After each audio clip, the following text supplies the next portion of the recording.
Yeah, I'm just, Yeah. you know, not all of our committee members were here, so we're not speaking anything specific. Okay. To any issue for us, but I do want to make sure you. Whether to change job description. Exactly. One of the things we did. So the township board has asked us to review these types of actions before the next step. So.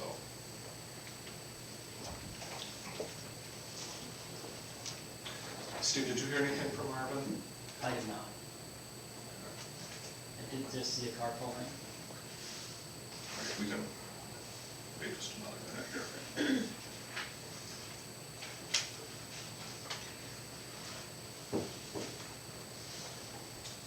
Is your refereeing your basketball game? No.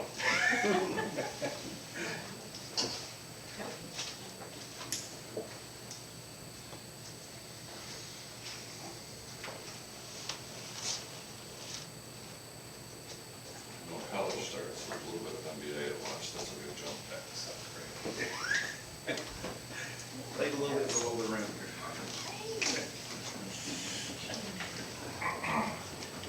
Good evening, how are you?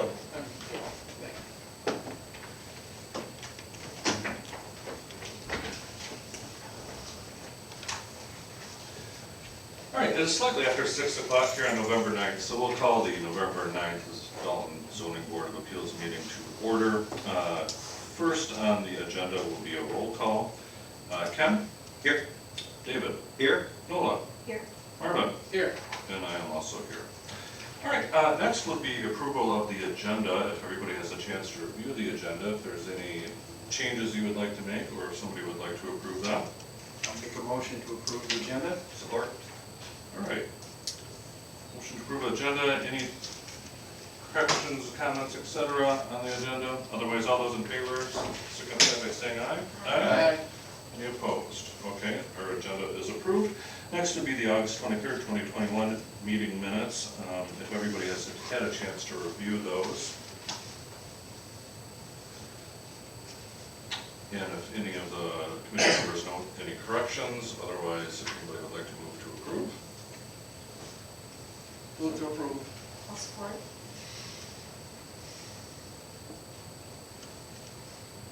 All right, all those in favor indicate by saying aye. Aye. Any opposed? I was Abstaining? abstaining, I wasn't here. All right. We'll just mark Ken down as abstaining. Okay, we'll move on then to the items for public hearing. First, we have case number 2107 in regards to 1180 West Tyler Road. This is an administrative appeal for an enforcement hearing to determine whether to move forward with the legal action by determining if a violation of section 4.26 of the zoning ordinance exists and if due process has been followed. As indicated, I think most of our board members, we had this, the township board has passed a new process in place that we have as part of our communications. Marvin, if you need to pull it out, it's section 6.1. And basically, the request has been then that we follow that, make sure that the township enforcement officer has done everything appropriately, follow the resolution, and then we could give the approval to pursue legal action, etc. Going forward. So that's really what number one here is. First, is there anybody here for the 1180 West Tyler Road address? I stopped there before coming here and spoke to the man, and he was going to work, so he couldn't come. Okay. He declared that he was going to get a big dumpster this next weekend and start removing things, but he's got too many people on the property that keep trashing it. Okay. You know, and I told him, I'm like, you're facing legal action, Right. just so that you understand. I'm sorry it's gonna cost you more. But it's under his ex-wife's name, and it's actually Ryan Market is the actual owner. He got the property through a divorce. Okay. I've got his phone number here. But he, at this point, Steve, the township hasn't received anything, a statement based on him not being here, is that correct? We have not. He stated that everybody grabs the mail before he gets it, and so he wasn't aware of it, and I'm like, but you've had people on site. Right. So he's aware. Okay. He's aware. It's bad. Yeah, I went by it as well and Yeah. looked, and it's certainly time, so. Okay, then I think we just need to find, if we look at the primary provisions here on the bottom, whether or not a written complaint was received, that may or may not indicate an ordinance violation. I believe we have the history attached here. Yeah, there is. And then I think we'll work through these, and then if anybody has a question on one or is concerned whether or not it took place, we can follow that in more detail, if that sounds, okay? Then there was also an initial inspection in week 1, and then a violation letter was sent indicating what the proposed violation was. And then there was a second inspection that was taking place, as well as a second letter. There was the option for mediation, which certainly we would renew now if the property owner was here, I think, Right. but isn't. But I don't see any record that there was mediation.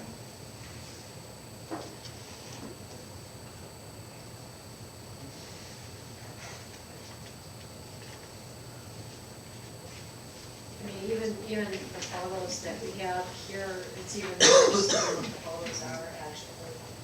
You know, somebody had thrown stuff, garbage from his kitchen area, garbage bags, and just bad, right out the door, like, yeah, Yeah, I saw that the other day, yeah, yeah. yeah. Wow. Okay, So is there any question from any board members, or we can certainly ask Stephen for more detail if there was an ordinance violation in place? I'm pretty sure there's no violation. It's, Based on the pictures and based on the visual? Well, I guess I'm not following the new resolution. So obviously from the pictures, if there was a site visit, you can verify that in fact there was a violation of the junk ordinance. And we're also supposed to verify that these letters went out? Yep. How do we do that? I Just just watched them put them in the mailbox. just by looking at the copies of the letters And I'll pack it. going forward, that they've been mailed out by the. I don't know. Nope. And I think it would be appropriate if we'd like to. Did they by chance go out, they go out first class mail or do they go out, so we got registered mail? They go out first class mail. So we don't know that in fact that they've received them then? We don't know if they've in fact received them. Okay, so in order to verify something, and we are using first class mail, we don't know that they received a letter? Correct. Okay, That was also the case before when we were going right to legal action.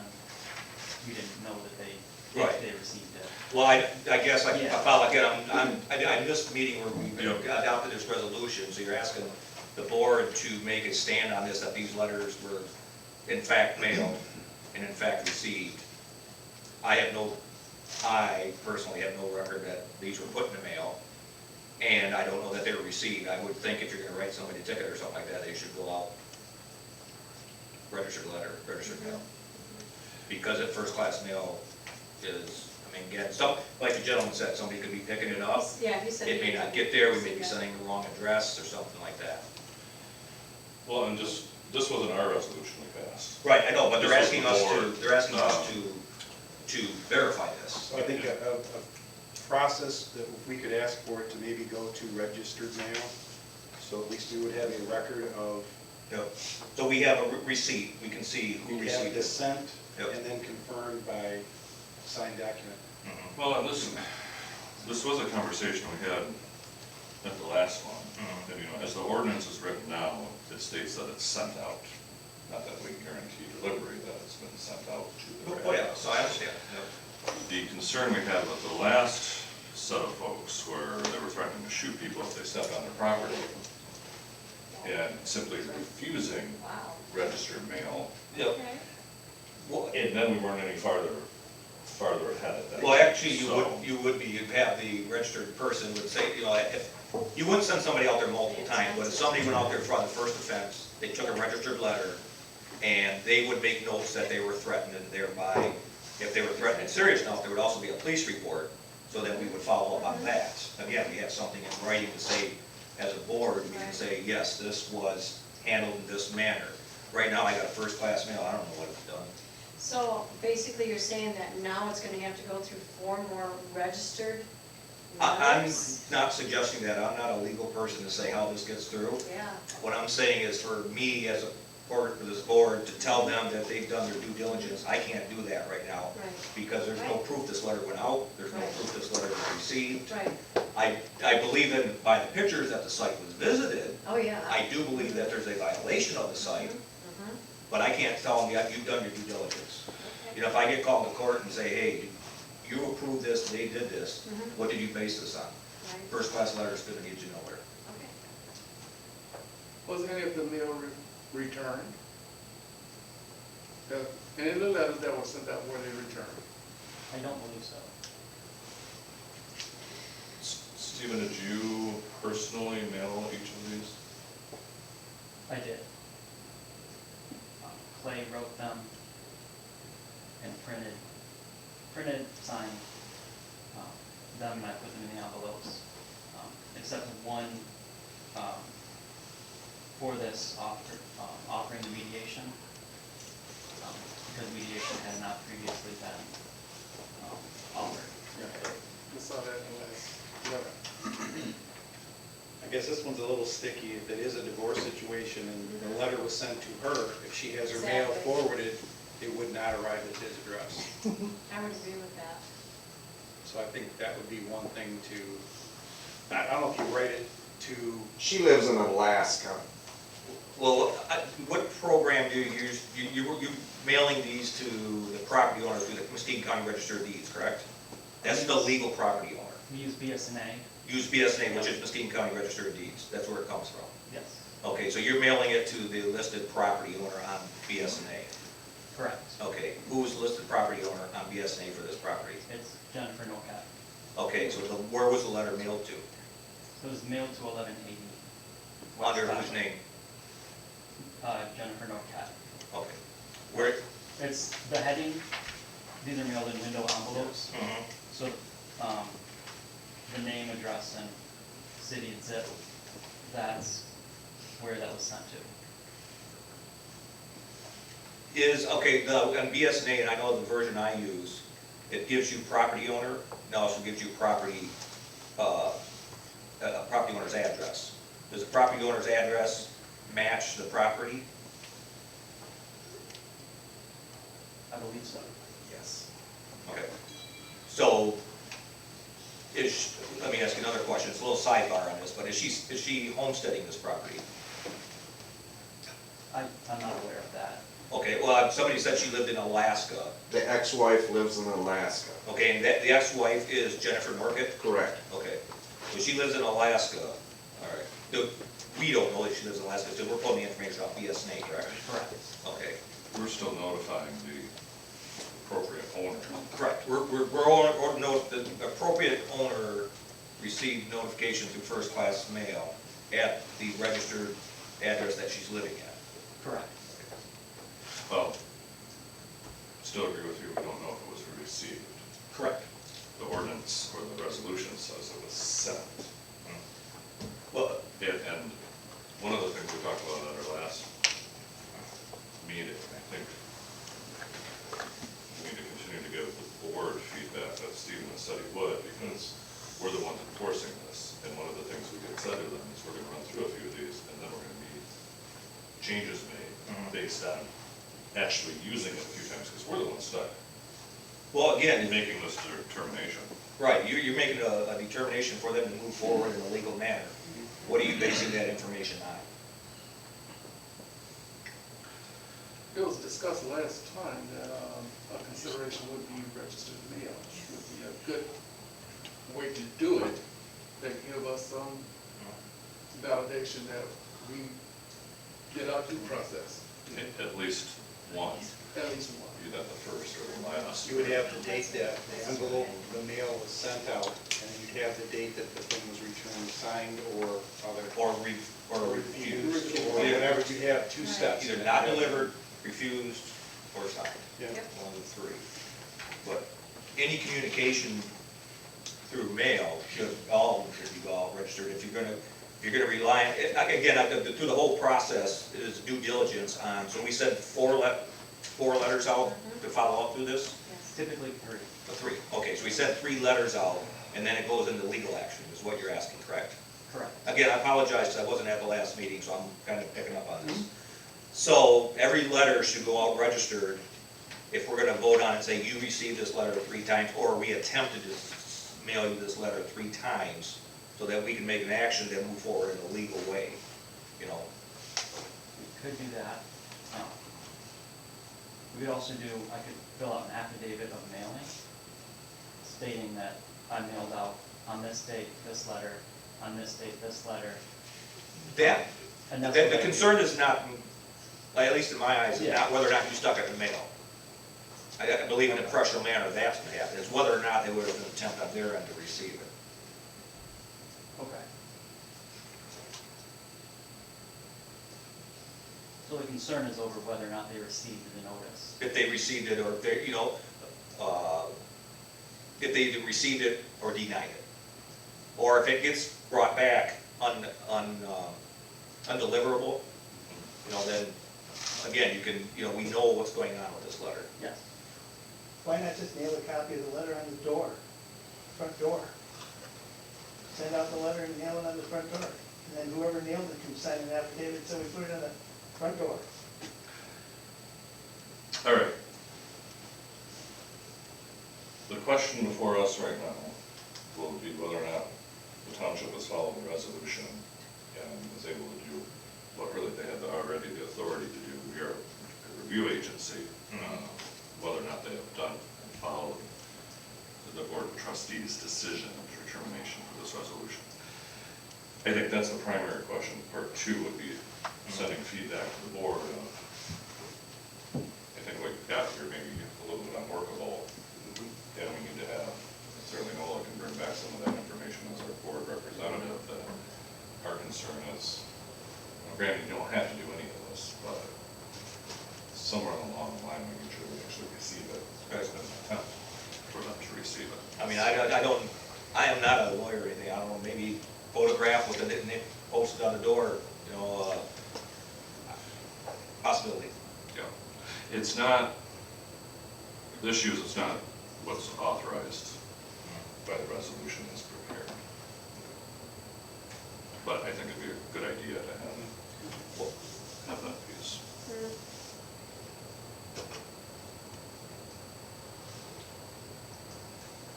Okay, we're gonna just focus back in on the issue specifically before us, which is whether or not the township has followed the resolution that has been passed.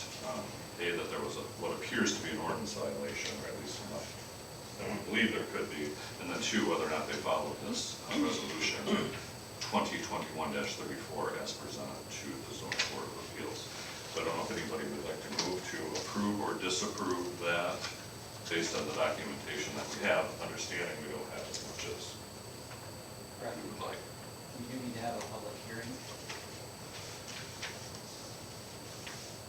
On this piece? Yes, since we're handling these as administrative appeals, as an appeal of an administrative decision, so we Okay, need to. well, then if there's no, Appealing it. yeah, we don't even have property owners here that care enough to send something in, but, So the resolution states that essentially I'm appealing myself. Can you even do Because that? that's, we don't, we currently haven't codified this in the zoning ordinance. This is, since this is a trial run, they feel the best way to handle this is to have me appeal the determination that Clay and I have made Okay. to you for final decision. And since it's an appeal, it needs to be handled the same way an appeal would be. No, I would agree with you, Yes. but I just confused that appealing yourself. So, okay. Mr. Rather eloquent 25-minute presentation by our supervisor. Going back to the Magna Carta to state that this might be an appropriate thing to do, so. Mr. Chairman, I have a question. Okay, That if we go to another hearing, that will give the property owners another opportunity to come before us. We would just need to open the public hearing today. I don't believe we opened it to public. We have not yet. Public comment. Yeah, you're saying. we would just We need to have not open opened public that yet, comment no. before a motion is made. Okay, then, assuming there's no objection, we'll open the public hearing portion of the administrative appeal. Any member of the public wishing to speak on this particular issue, please come up and state your name, please. My name is Chuck Mize. I own 25 acres on the west side of the Norkett property. This is what I look at. Is that okay? No. Would you want to look out your door of your house and see this every day? I pay a lot of money in taxes for my 25 acres. I think it's time, ordinance enforcement, there's two words there. What's lacking is the enforcement. Whose bright idea was this to have a meeting? In the old days, you were given 3 letters, and by God, Dalton Township would have been out there cleaning that property, hauling it to the dump, a bill would have been sent, and it would have been put on their taxes. You refuse to pay your taxes, you lose your house. I would love to buy this property and clean it, but they won't talk to me. I've made numerous complaints. Last year, there was 10 cars parked on my land. Because I got involved last year, now they've all condensed it into their 99 feet of road frontage is what they own. Now, there's 2 Norkett men that are involved in this. There's Bernard Norkett. He is a brother-in-law. He's the one that's working on the junk cars. There's Ryan Norkett. He is the ex-husband. He, last I heard, was disabled and not able to work. So I don't see any reason why they couldn't show up. Everyone in this audience received 1 letter through the regular mail. And look at it, we're all here because we want to see something done. It is high time Dalton Township does something to clean this mess up. Thank you. Okay, anybody else wishing to speak on this matter regarding 190 Tyler Road, West Tyler Road?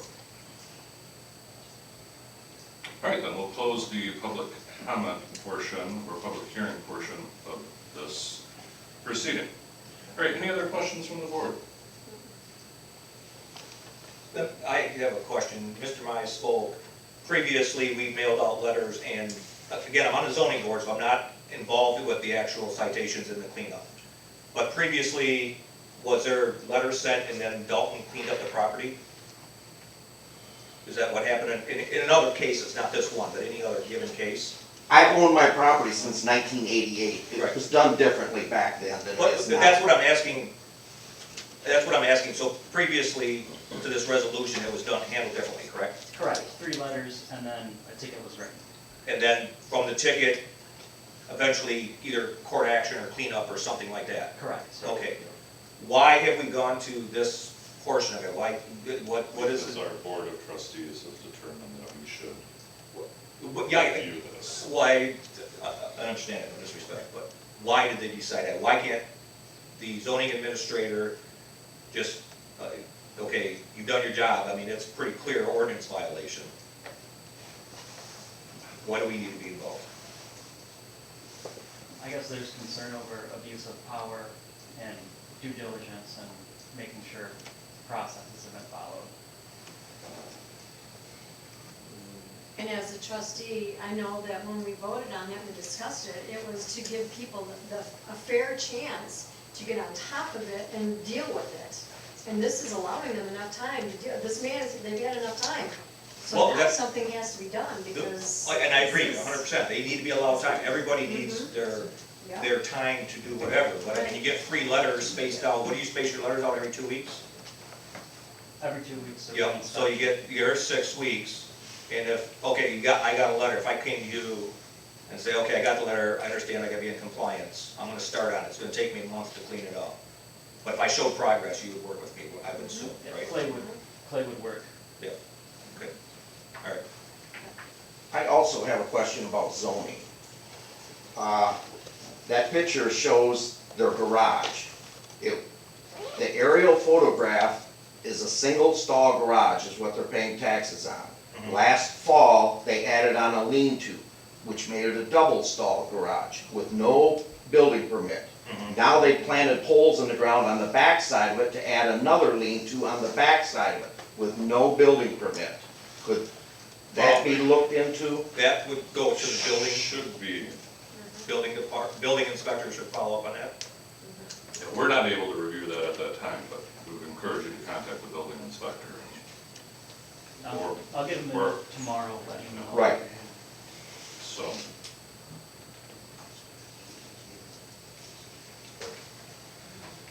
All right. What is relaunch? To everybody, I just stepped into this, I missed the last meeting, I'm not aware of this, so I'm kind of worried. And the board has the authority to bring us into the loop, so to speak. Well, I understand being in the loop, but Which is what they've done in a fairly substantial way. well, exactly, it's very substantial. And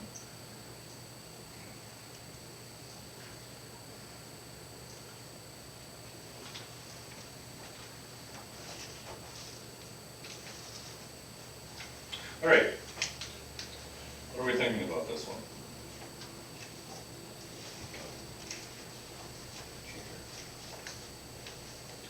The process was executed according to the resolution. What are you? I agree. I think the process is followed. I think we need to look into the potential additions to the process moving forward. But at this point, I think we've shown that, as it's written now, the resolution was followed, and at this point, we do not have compliance. I think it's time to move on to the next step. Okay. Or send it forward for that. Does anybody want to state that as a motion?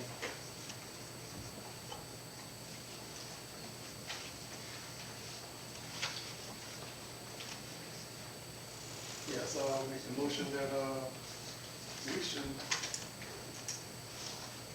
that's what my word is. Is it that we need to send forward that his due process has been Yeah. inspected and we found it to be, we were compliant with the due process? Due process has been followed and a violation does exist. Okay. That should be the motion. You would need to affirm the, make a motion to affirm the ruling or the determinations of the zoning administrator and the code enforcement officer. Well, we're stating that you followed the resolution. Yes. Whether or not it was due process, I'm not comfortable making that determination. Okay. So, but, What you've done is, the board put together a resolution.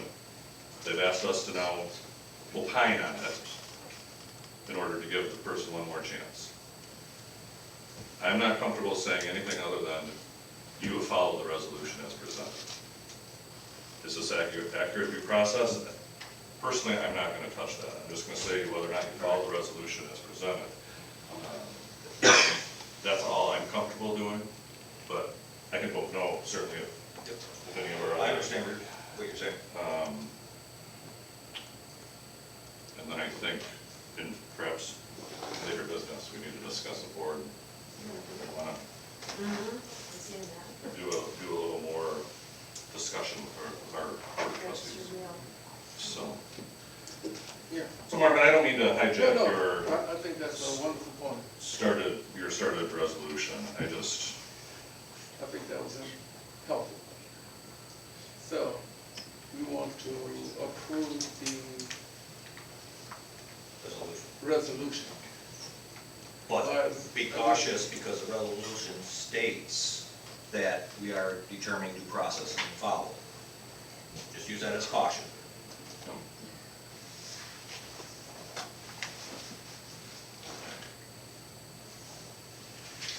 I mean, I feel township staff certainly found a valid ordinance violation, Absolutely. and they have complied with the resolution as stated by the board of trustees. Yes. And I'll make that motion as presented for approval of that, not any more than that. support that.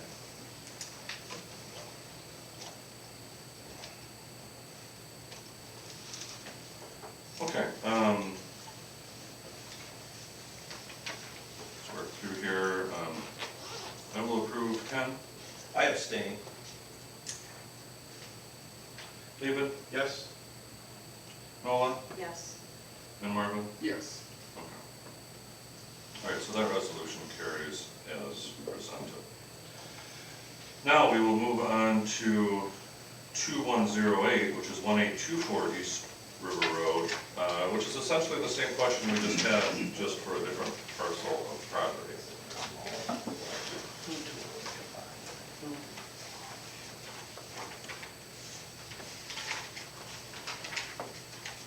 And see, I'll go back where, I don't want you to think we're telling you not to do something. Right, well, no. I think you need to get moving, Yeah, you know? My question is if we should be involved here at all. But we are involved because of this. I agree with you. I believe the township needs to move forward because there's an issue there. It's a clear violation of the ordinance, and we have neighbors who have to look at this. And if I would live next to it, I'd be just as upset as they are. I believe this is an unnecessary step. I believe that you have, the department, supervisor, you, Clay, have the power you need to just move forward and get this going. That's my belief.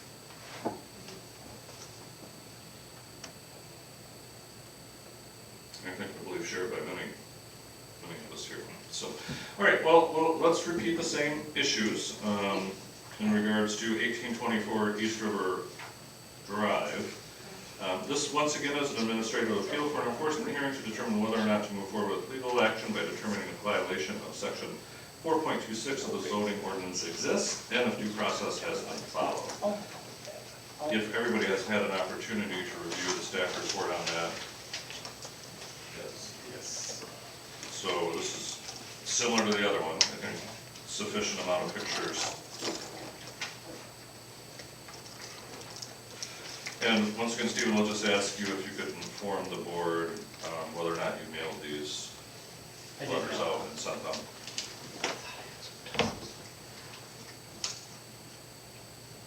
I had stopped out there this evening before coming in here, and they are in the process of cleaning this up.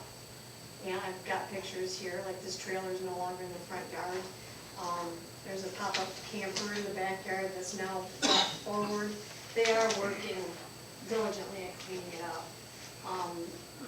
The female that I spoke with said that 2 of the men there are scrappers. And so being scrappers, that means you're always going to have scrap, because that's what scrappers do. But you can't scrap in a residential zone. Okay?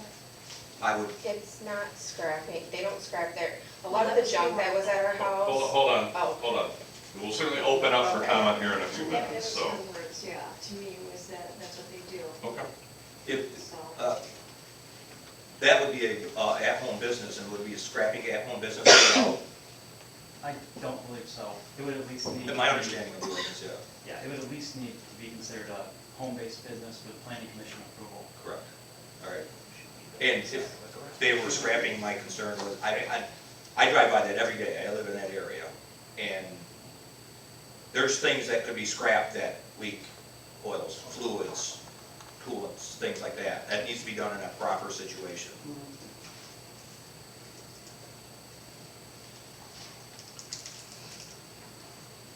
Okay, any other questions before we open up to any public comment or go? All right, we're slow learner, but we'll at least get let's open it up for the public here to begin going forward. Okay, we'll open it up then to public comment if there's anybody here on 1824 Road. If you'd like to come up and speak to us, please. Just state your name and address for the record. Marty Smith, 1824 East River Road. So a lot of the junk that was out there, I've had 4 floods since I have purchased this. Last year was pretty bad. I saw the pumps running on the house. So we have literally cleaned it up. And again. So a lot of it was like drywall, wood that we've had to take out, a lot of our belongings that had to be thrown away. We've rented dumpsters, but it kept flooding. I'm actually like in the process of a lawsuit with EverDry because they installed, I spent $17,000 putting in a V-Dry system that failed. That was their fault. And this was after I purchased the house and the pipes upstairs weren't properly examined and it leaked into the basement. So I had flooring upstairs, my entire kitchen was wrapped in plastic and we couldn't even access for months because of all of the water damage that I've had. So we removed everything, and then when I got the letters to clean it up, a car drove through my front yard and totaled out his vehicle. And then we've been dealing with insurance companies to get the vehicle taken care of, the haul stuff. Which I have a video of that too, like the car coming off the road and taking out everything in the front. So it's been a process. We obviously have no intentions in having a junk house. I've done landscaping to the front yard, it's been sided, we've done a lot of work to it, but a lot of it was out of our control.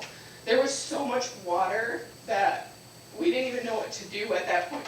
There was so much water that when they put in a V-Dry system, it eroded the dirt, the gravel road next to it, and the city was coming out saying that that was our fault. We had to move the piping because it was tearing the road up and people were getting stuck. But where am I supposed to put the water? That's the problem with the V-Dry system, and I remember the pipe running across your yard. Again, I drive by there Yeah. those days, and I saw it there, but you can't dump it in the public right away. We didn't. We dumped it in the front yard. They told us when they put it in to put it in the yard.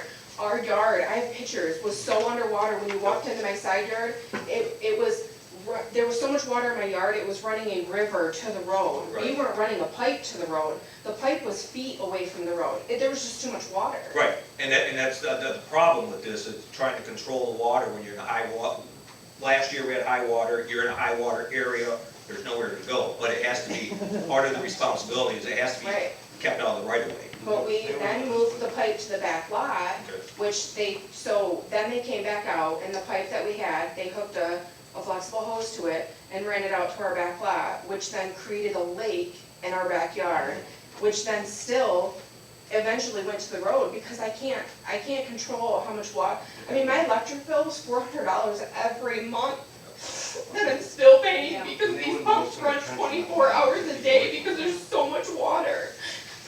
They wouldn't let us build a trench or anything to direct the water anywhere, they said that was the whole, Who said that? the city ordinance. Yeah, they said that we couldn't They said we dig. couldn't put in a dry system, any gravel drain system, nothing, to keep it away from the road, but we just said, we're sure it's stuck. So I had them out 3 different times, EverDry.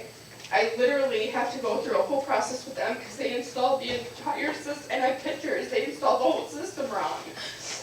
So, and then we were down to 1 vehicle. I work full-time. He couldn't haul anything out of there because now I'm dealing with insurance to fix a vehicle that was out of my control. I mean, it's just been one thing after another. I sympathize with your water, and I know it's factual, because again, I drive by it all the time, I see it. But also, as I drive by all the time, I've watched scrapping, I've watched stuff, Yes. other than drywall and stuff, I've That watched. stuff's all out of there every other day. And that's what I. It should but be you there, still- period. And I've had that conversation that they can, You can't yes. scrap in a residential We area. don't do nothing with oil or nothing like that. Well, I'm just suggesting that you went in a scrapping business as possible, I'm not saying you did. But what I'm saying is, I've driven by there 4 times a day, I drive by, and there's scrapping going on. Yeah, you're right. And you can't do that, it is a residential area, that is not a place for that business. So Right. again, I do sympathize very much with your water. Right. And I do understand that you had to take the building materials from your damaged house out, that's understandable. Right. But this is well beyond that. Yeah. But yeah, like I said, most of it has been hauled out of there. She was there, from what I was told, was there today. The only reason we Mrs. can't Smith, sit did in you, the house- are you the owner of the property? Yes. Did you receive the letters that the township has mailed to you? I received the last letter, and the last letter, there was a West River date address on there and an East River, so I don't know. And then we get mail constantly from the neighbor, we get their mail, they get my Amazon packages come from down the road. So I don't know, but even the letter that I have a picture of said West River and East River. So I did get this last letter, which is why I'm here, but I didn't get 2 other letters. Okay. Well, perhaps depending on what the board feels like, there are a couple moving parts here. Obviously, we've got a lot of mitigation with the water issues that we're part of, but not really. We understand that could be a factor, et cetera.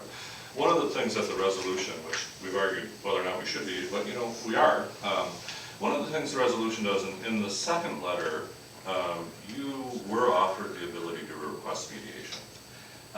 There is also, in section 14, it says partial compliance may indicate a willingness to cooperate and allow for a time extension for mediation with the schedule then determined by the administration. My question for you would be, do you or would you like to participate in mediation with the township in order to give both of you an opportunity to have this discussion? Yeah, because there's not much left there that What- needs to what's come out. left I there, think I she's mean, seen it. There's a There's boat and a camper. there's a boat and a camper you that know, needs to go, but I went by there today, but it was a little hard to tell, We were loading everything up. kind of where you were at. Everything you've seen in the load of loading up is gone. Yep. That's where we just came from right now. So, I don't know how the board feels about that. I mean, we do have that option under 14. she has picture, I didn't think to take that, no, I and I know think she we- did.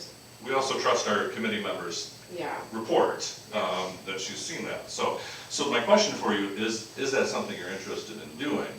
yeah, I mean, it's, because it'll definitely be cleaned up, it was just a matter of having vehicles to haul anything out of here. Okay. Because there's so much drywall and everything else that has to be hauled out of there, but I can't afford to rent a 6th dumpster.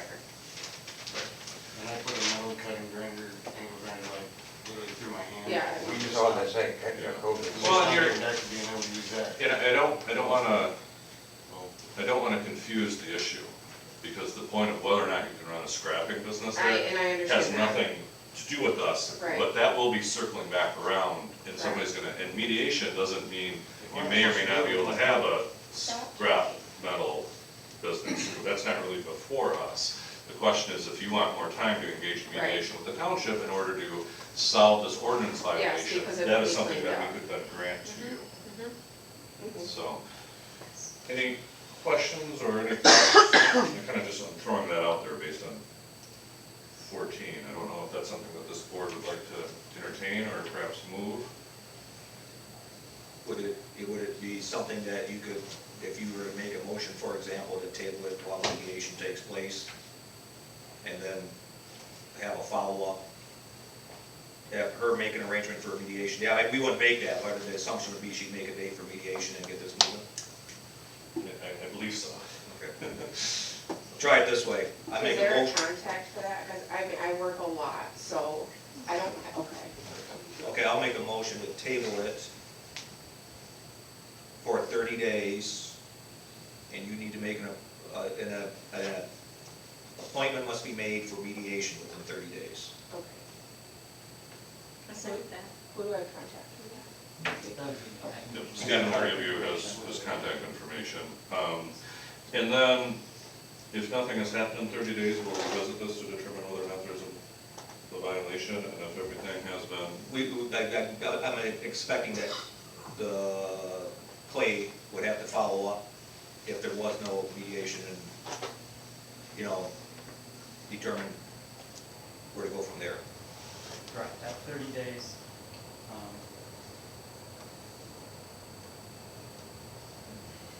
we'll do a reinspection and verify. Two things Well, have to let's happen. go there. An appointment has to be made for mediation, and/or it's gotta be cleaned up by 30 days. Or if you come back and say, I'm working on it, I might need an extra X amount of days. As long as zoning's There's approved of it. communication, yeah. We, the ZBA, would give the township room to work. If you're seeing progress, it doesn't need to be brought back to us. And I think if there's progress, you could ask, and we're done, if you want us to remove it off the table and make a ruling on it at some point in December even. I mean, we could certainly do that. You don't have to call a meeting just for it, unless you're finding that there's no progress. And we'd have to get that involved. Okay. There is a motion on the floor. Is there support for that? I'll support. Any questions or comments regarding the motion on the floor? Okay, Marvin? Aye. Noah? Yes. David? Yes. Ken? Yes. And I also vote yes. Okay, so essentially, 30 days, you need to have contact with the township, started mediation. We may hopefully see you again, and you get it all resolved, and we're in good shape. So, okay, any questions regarding that? Okay, all right, well, thank you for coming in and Good luck. letting us know what was happening. Yes, sir. Can I point out a mistake on the Dalton Township letter? You can, but why don't, Okay, we want to make sure the person who actually sends the letters okay, is involved in that, and you can feel free to point that out to him. because this, As the well. letter on the Norkic property says their address is 1180 East Tyler, and it's not, it's West Tyler. Because it's my idea that somewhere around Russell Road is the 0 mark, and if it's west of Russell, it would be west, and if it's east of Russell, it would be east. But the address that was printed on this letter is a mistake. Hey, Stephen, Yes, when you print these letters, do you do them through BSNA so they're automatically generated off the address listed on BSNA? they're not. They're done on Word. On Word? Yes. Okay, because for example, she's right, hers is showing East River and that's West River. And mine was Okay, so I made a mistake on the letters that were sent out. Right there, yes, because, Okay. and like he was pointing out, that went to the wrong side of Tyler. Okay. So, I don't know, For the letter, the address listed in the letter, I think the mailing list is generated from the county GIS zoning finder. right, But you're saying the address listed in the letter well, for like, the parcel was incorrect. it says, this is Tyler on this here. It says 1824 East River Road. That's West River where she's at, correct? No. She's on east. Oh, she's on east? Yes. Okay. All right, then I was wrong, never mind. Never mind, I was wrong. Yeah, which road are you going down? Yeah, I don't know. That's why I couldn't find it. Yeah. Okay, anybody want a break or ready for? We can do it. I can make it. All right, all We're right. doing it slow. Okay, we are then going to move on to matter number 21-09 at 6470 Middle Lake Road. This is an appeal by Ronald and Gretchen Mizell. I believe I said that correctly? Mizell. Of permit P zoning -21-105 issued for decks and retaining wall. All right, I think before we get too far, I'm not sure why all of our things in the hopper today are unique. But Stephen, help me out here, because this is one we've never been asked to handle as well. This, from the township's perspective, has nothing to do with the decision that we made at our previous meeting. You issued a brand new permit that is now being objected to, is that correct? Correct. Okay. So what I'm wondering is if the board doesn't have any objections to that, we can then give the person who's objecting an outline of why they're objecting, and then Stephen will ask you to then state why you issued the permit, and then I think at that point we may have some questions going forward. I guess my first question, if you don't mind, No, not at all. is, again, I don't believe this is a matter for us, I think it's a legal matter. I mean, if the permit was issued, we, as the board, at a previous meeting, I read it here, it was denied for the variance. Variance, The correct. permit was issued anyways. That's not our concern at this point. It's a building violation, well, not a building violation, they got a permit now. I don't understand why the permit was issued, I guess. So if I may, Yes, the decision item at the variance was a deck above 8 inches in height mhm, within the required accessory building setback. okay, This deck, it was revised to be 8 inches above the ground, or above grade. it's, It's taller than 8 inches above grade. I'm measuring grade from the height of the existing pad. Well, there, on the one end, it lands on the retaining wall, correct? Correct, and I'm also measuring grade to the top of the retaining wall. That's not grade. That much is not grade. It's not. So that, so I'm that not, is I'm not why saying your that, I decision. just wanna make sure we, Yes, that is we, your that I decision. think may be one of the decisions we Okay, have to all right, make. so I'm getting ahead of myself. Possibly, but I'm not entirely sure. Okay. We're a little bit on ice here, but I believe that's a decision we may be asked You are to make. making, you are reviewing my interpretations, and if you believe they are correct or incorrect, then you will make a decision to either reverse, modify, or affirm the permit that I issue. So if you believe that some determinations are correct, but some are not, you may have to modify the permit. Just may I address the first point before you get into my other point? I have to come here first and be, one of us has to be aggrieved by the outcome before we can go to circuit court, before we can take the legal action that you're talking about. And the ordinance, and I think Steve will back me up on this, the ordinance says that this is the route we have to go. I have to bring it here first. Sir, you Okay. are, I am the attorney for Dr. Meisel. gotcha, okay. All right, so let me just back up 2 steps.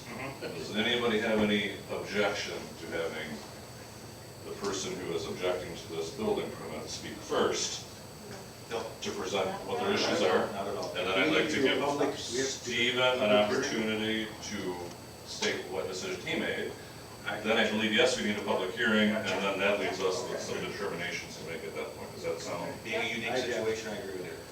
I don't know what else, I mean, if somebody has another idea, It's my appeal, it seems like I should go first. But that's, well, that's why we have you first. Oh, So, if you would like to come up, I would love to come up. state your representation, and outline your client's objections, please. My name is John Cromando. I am an attorney, and I am here with Dr. Meisel, who's the owner of the premises at 6480 Middle Lake Road, which is immediately north of 6470, if I'm saying the numbers right. And I disagree with Mr. Kerr as far as whether this has to do with what we did the last time that we were here in August. In fact, if you read his staff report, you'll see that your resolution is mentioned throughout. And I'm going to hand out to you some photos that were used by you, except for Mr. Burr. Am I saying that right? Barrar. This was what you based your decision on, that there was not a proper foundation for a variance. I'm specifically directing your attention to picture 5.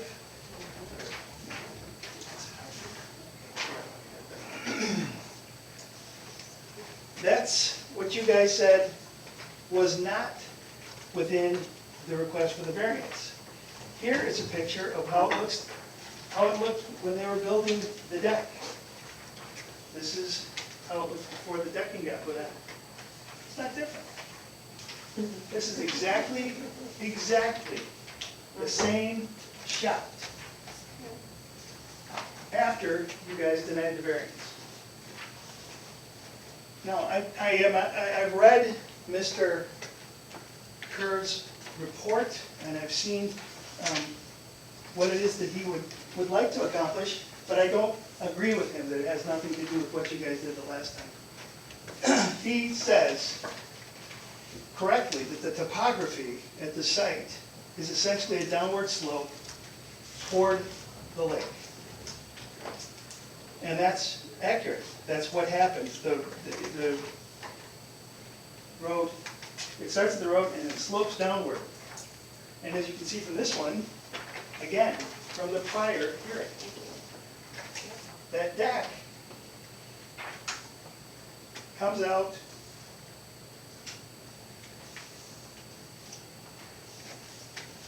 you've seen these already. But if you look at the lakeside, there's no way that the height from the ground up is the same as the height from the concrete pad up. There's no way. Because of the slope, because of the topography. And that's why I believe the board unanimously decided that there should be no variance, unanimously.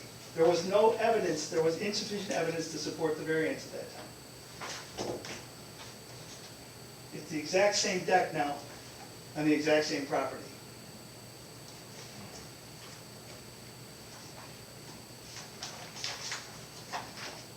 We have a coverage issue as well. The maximum lot coverage is 30%, and the maximum square footage for decks and walkways, it says, shall not exceed 300 square feet. The maximum shall not exceed 300 square feet. Mr. Kerr has approved a deck that's 517 square feet. That's way more than 300, if you ask me. And there's no basis in the ordinance to allow that. In addition, he has found that it's appropriate to put other decking on this property. He says that this 510-foot deck covers a concrete pad. Well, that's not true. If you look at the photos, the concrete pad stops here. The deck comes out about 3 feet further this way toward the water. His estimate as far as the coverage is wrong. If this is 510 feet, then you gotta add some more. Pad stops here.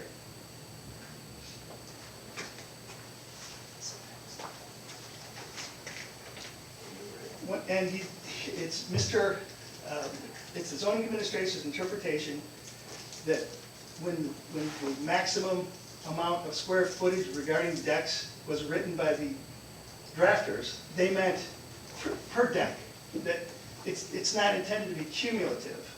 Even though it's in the section dealing with lot coverage, Mr. Kerr says he doesn't think that's intended to be cumulative. He thinks you can have as many 300 square foot decks as you can fit on your property, so long as they're not connected together.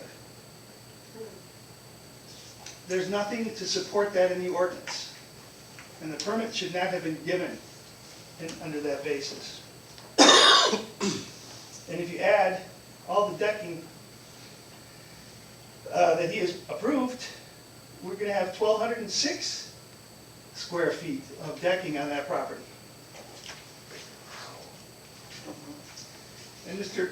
Kerr is kind of putting the cart before the horse. What he's done is to say that the deck becomes the permanent structure that we use when we try to figure out what grade is.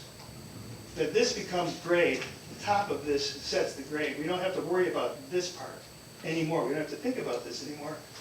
But that can't be, because the whole idea behind getting a permit is to get permission to put in the deck. So before you get permission, then you have to go out and see if the proposed deck, the deck that doesn't exist, is going to be within the ordinance. And it's not possible to make this deck that was here in this picture one. You can't make it within the ordinance. It's well within, it's well above 8 inches above whatever grade, if you want to call it grade, if you want to call it ground, I don't care. The surface of the earth, well above. And in fact, this is one of Mr. Kerr's pictures, where what they put in is not even 8 inches. Looks like it's about 9.5. Oops, I'm sorry.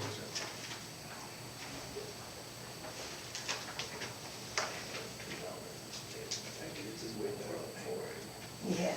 Color I copies. was a young lawyer. Color copy stick. Color copy stick. Thank you, I'm sorry. Yeah, this is Mr. Kerr's tape. We're looking at 9.5 inches in one spot. I was out to that place tonight, in fact, and I don't have it, I have it on my phone, but I'll show you in this photo. But that's not the only place that it exceeds, up by the house. If you look to the right of this picture, you'll see that this area here is obviously higher than this part right here.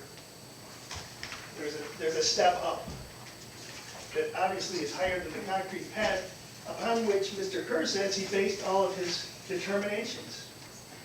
Once again, well in excess of 8 inches.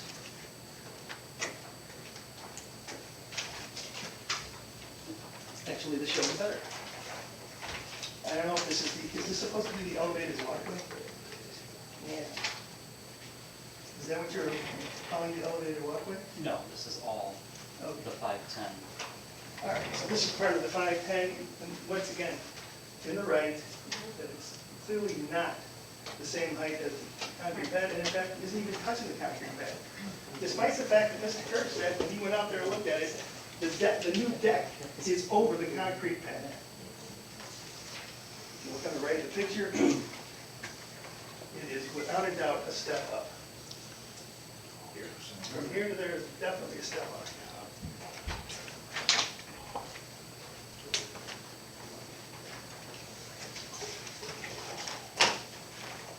Now, I would love to address the board on Mr. Kerr's interpretation of the equivalency of ground level and grade. And if somebody needs me to get into that, if somebody here thinks that the top of a wall is ground level, I want to have that conversation. Okay.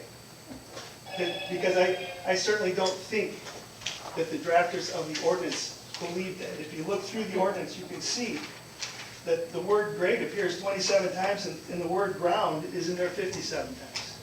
I looked through it, I've got the software that counts it for me. And if you take one word out, if you try to replace it, if you try to replace grade, for example, with ground level, it's not going to work in most of those ordinance sections. It couldn't possibly, there's no basis to conclude that grade and ground level are the same. And this is going to lead to problems anyway. If we start using the deck as establishing our grade, then what's to stop them from putting a deck on top of that deck? And then putting another deck on top of that deck. So that if somebody has a 2-story home and they want to have a deck outside of their second floor bedroom window or bedroom sliding door, all they have to do is keep putting 8-inch decks on top of decks. That makes no sense. There are standards for discretionary decisions that appear at 448. In addition to any specific standards that might be applicable, the following standards and guidelines have to serve as the basis. The proposed uses shall be compatible with the adjacent uses of land. I have another shot, maybe I gave you that one, of the 4th of July. When you put people, picnic tables, and garbage cans, and there's going to be, here's a bigger version of that. Yeah. It's definitely going to obstruct the view that Dr. Meisel has enjoyed since 2004. It's going to obstruct the view of the owner of the property on the south of 6470. It's definitely going to have an impact on the adjacent property.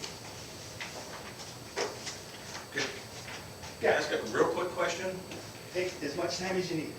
On the one picture, you showed where there's a step up on it. You were describing the step up? Yeah. So I'm looking at this picture now and I don't see a step up. That was the first deck that he built without a permit. That was the reason that we had the first hearing. This was the picture that was taken the 4th of July. Okay, So that was before, so the step up is here and goes down across here? step up is not on that picture. Gotcha, all right. That was the old deck. They've now put in a new deck that was approved, that was permitted to Mr. Kirk.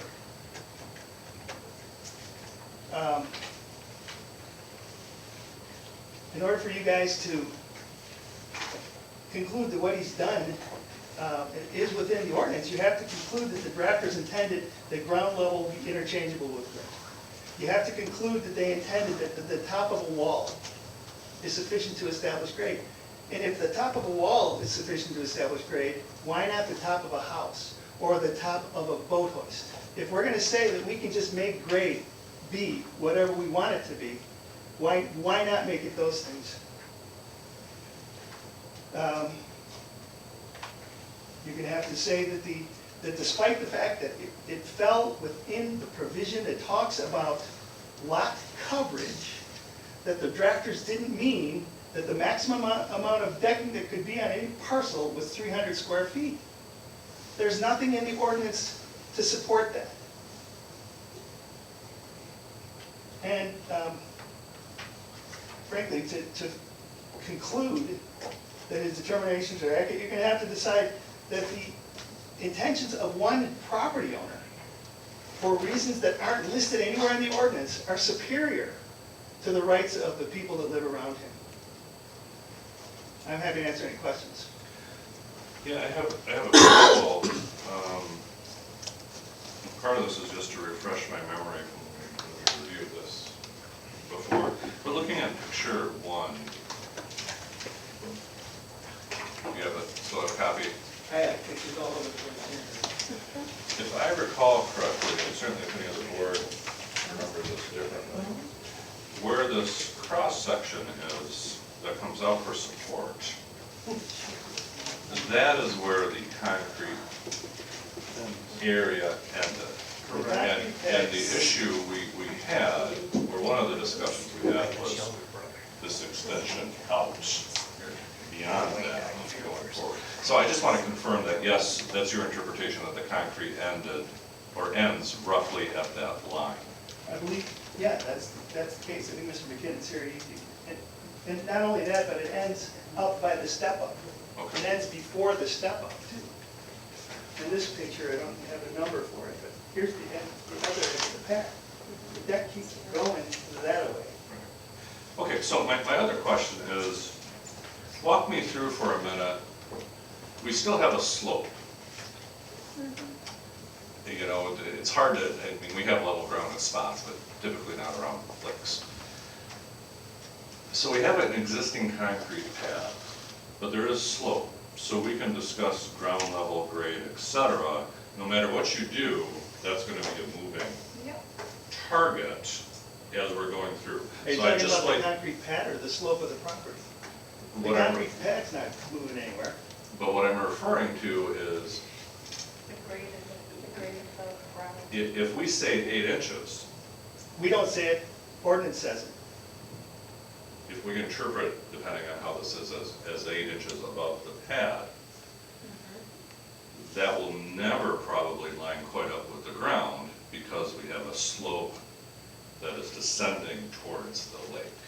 So I'm just trying to get my head around your interpretation of that, because it seems like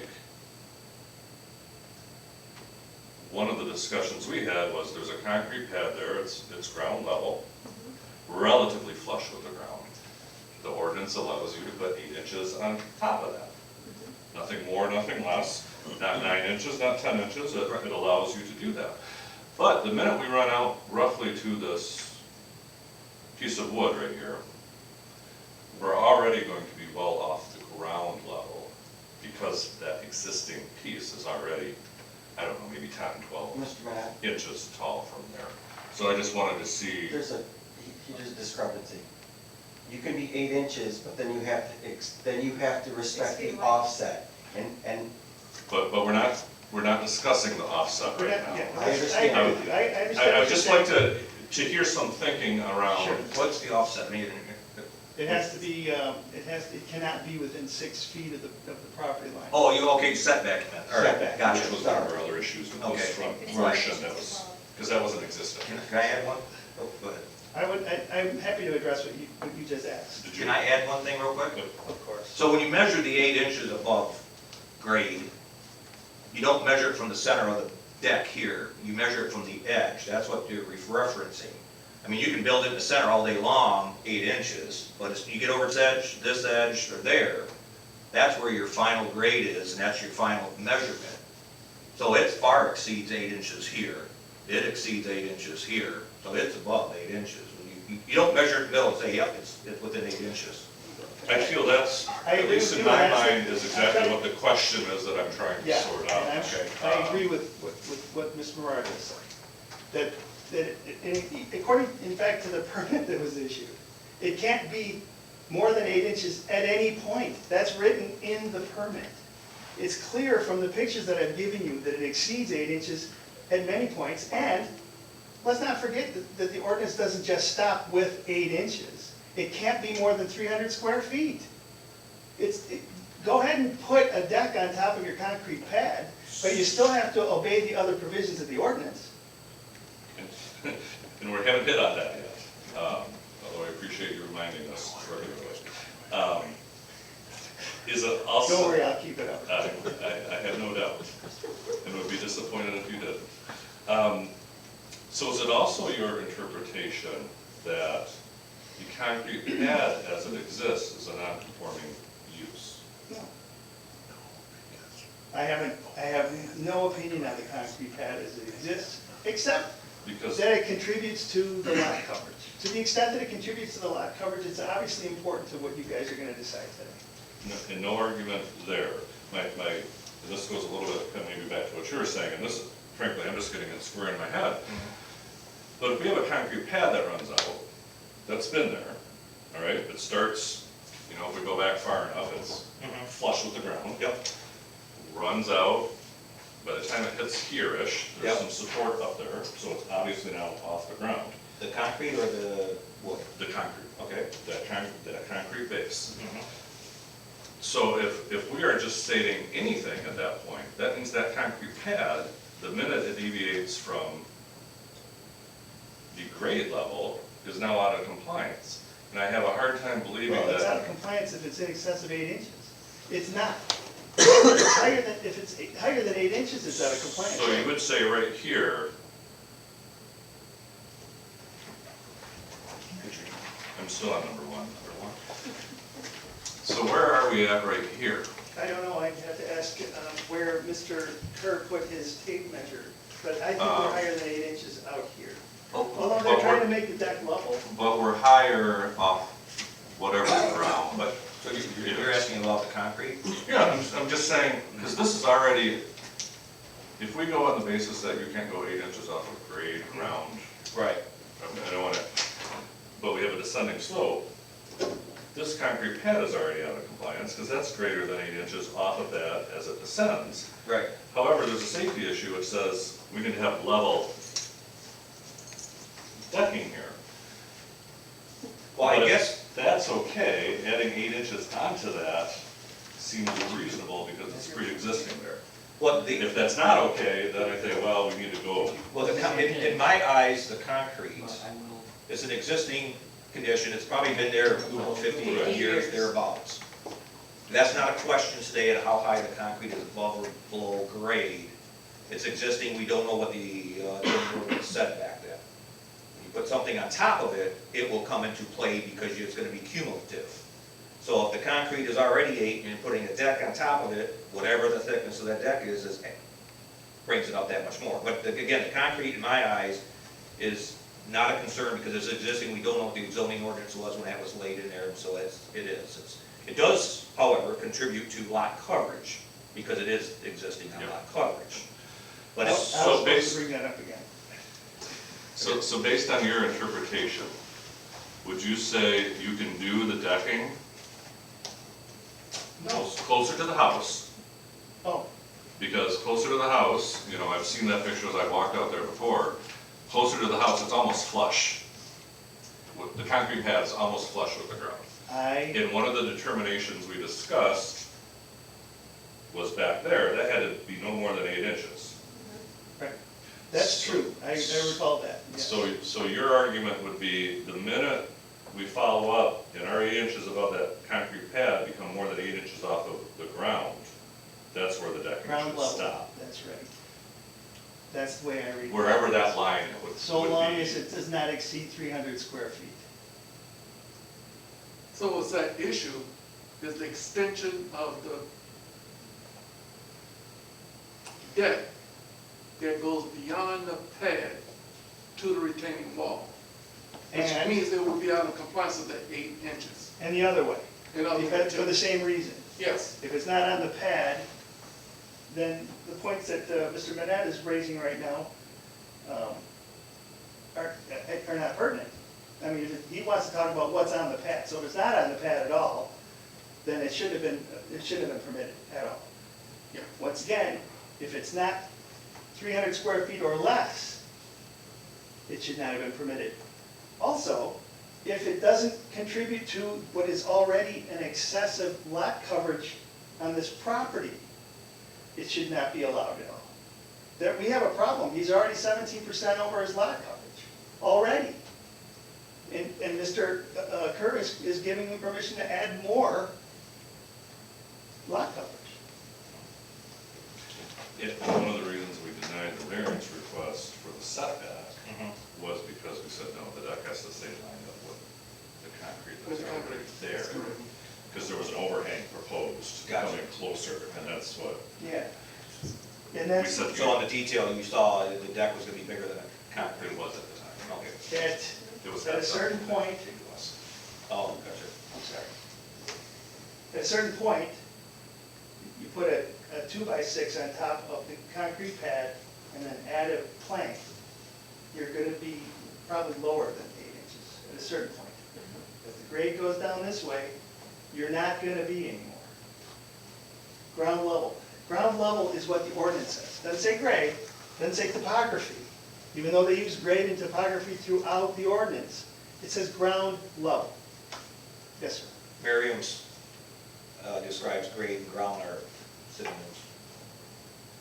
It may be. Yep. So I mean, it can go either which way, but, I don't think we're talking about what Merriam's drafted, we're talking about what the ordinance says. well, I couldn't find definition on both of them in the ordinance, that's why I went to Merriam's. Yeah.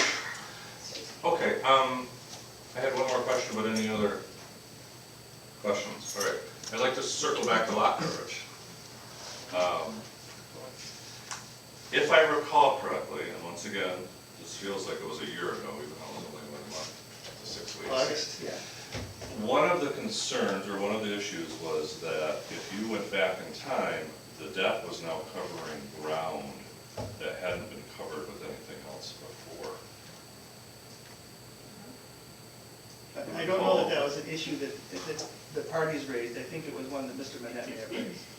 Well, it wasn't, lot coverage wasn't before us at the time, but That's right. I'm remembering, I thought that the deck was covering areas that the pad wasn't back towards the house. Well, that's back true towards too, the other yes.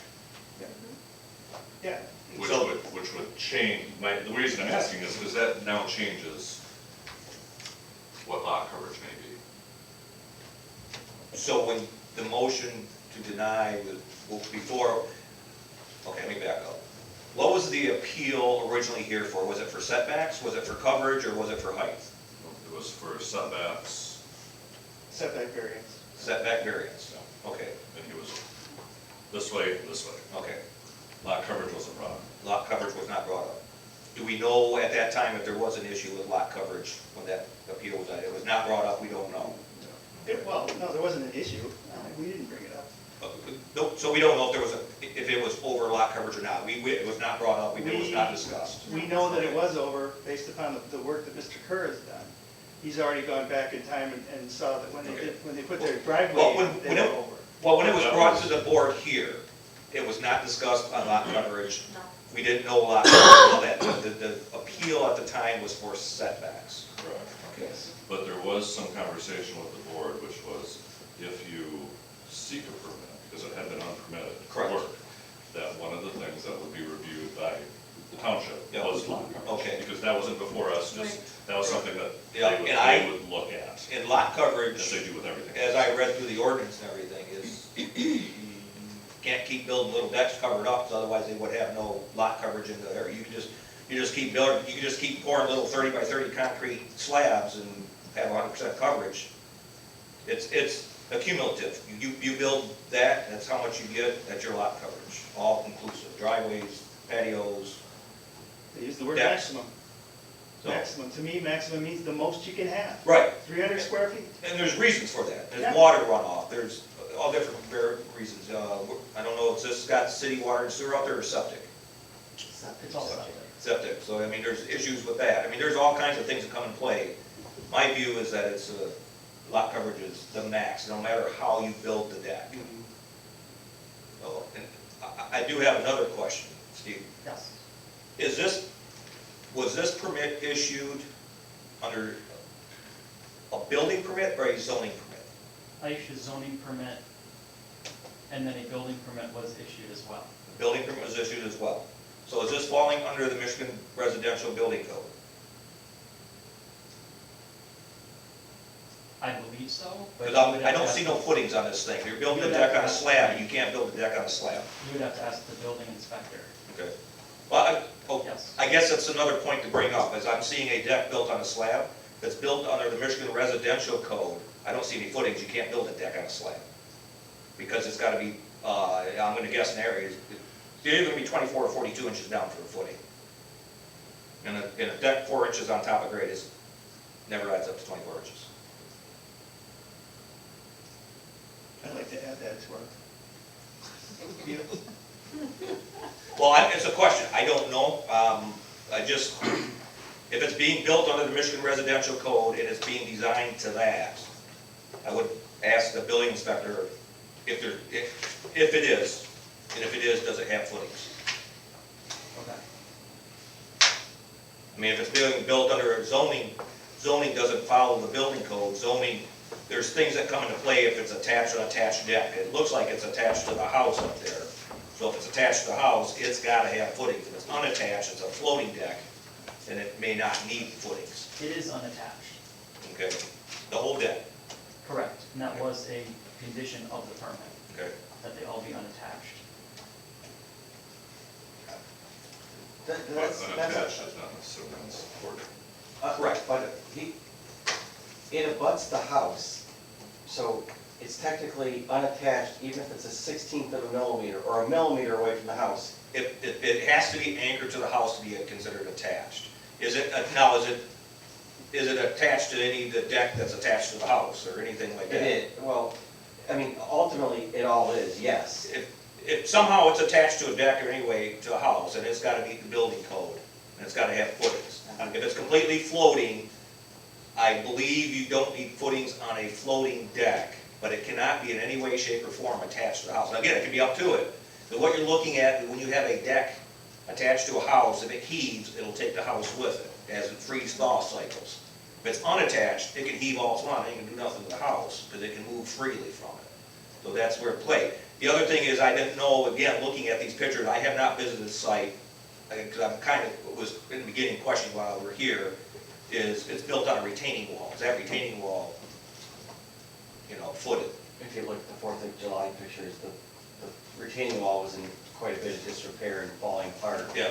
And then they put the footing just to the Okay. west of it. No, the retaining wall is not footed, but No, There the are- footing for the there are deck. footings that are Yeah. this. This side of it? Toward the Okay. house. Well, I guess we would have to rely on the board as that the building inspector is following up on this. It is some questions I had concerns with as we review this.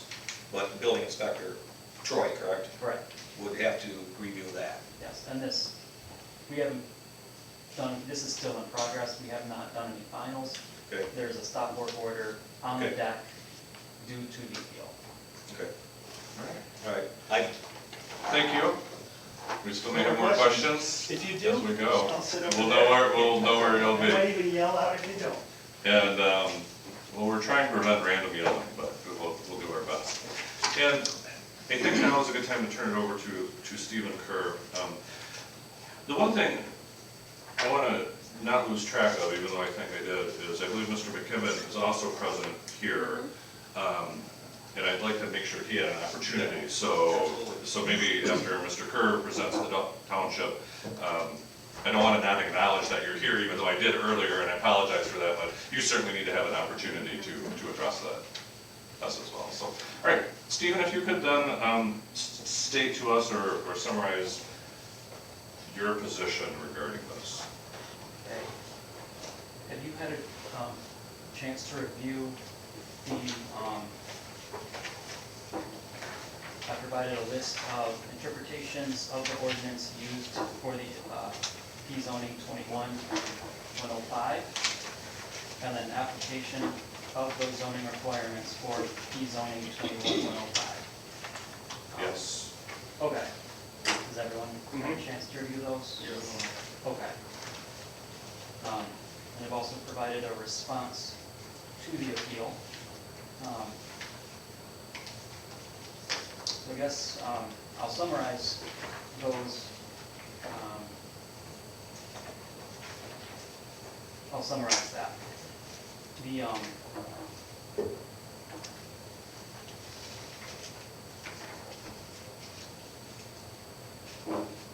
I approved a deck,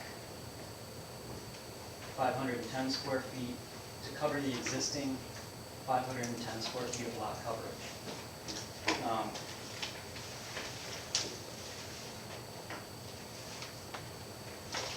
I also approved a 14 by 13, 182 square foot deck. Adjacent to that deck, and another 3 by 15 deck in front of that 510 square foot deck.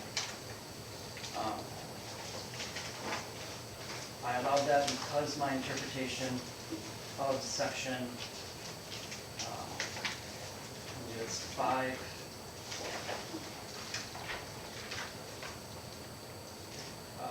section 9.5C is that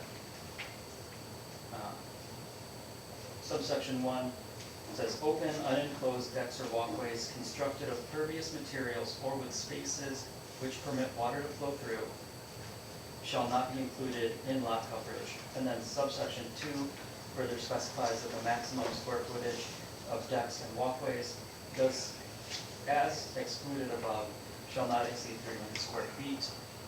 My interpretation is that that applies to the individual deck, not cumulative. So that is one of the interpretations that you will be deciding whether that is correct or not.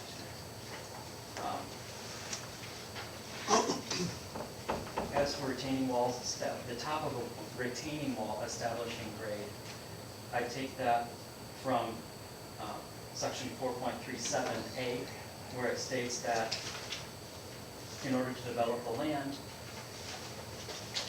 you may alter the topography as is reasonable to do so. I believe a retaining wall is what distinguishes those two elevation points. So I believe it's reasonable to measure the top of the retaining wall as grade. So that's another interpretation that you will be deciding. I don't believe that applies to a wall that's been built to function as a fence or another barrier outside of holding back soil. I believe that can only be used as grade insofar as it's a retaining wall, not a decorative wall with no soil on either sides. As for grade and ground level, in my response, I outlined that in section 4.54, I believe it is, section 4.53,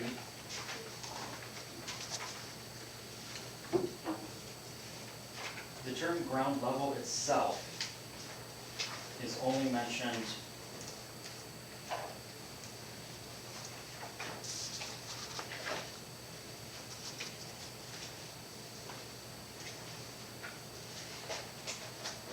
You said 5 times. It's 5 times? Yes. Yes, so 5 times is the term ground level. I believe 4 of those 5 times are in section 4.53, which was added in 2017, 10 years after the initial approval of the ordinance. The other mention of the term ground level is in the definition of parking lot, which specifies that it's an off-street ground level area, usually surfaced and improved for the temporary storage of motor vehicles. So that leads me to believe that it is a reasonable interpretation, or a reasonable determination that grade and ground level are interchangeable terms for the purposes of the ordinance.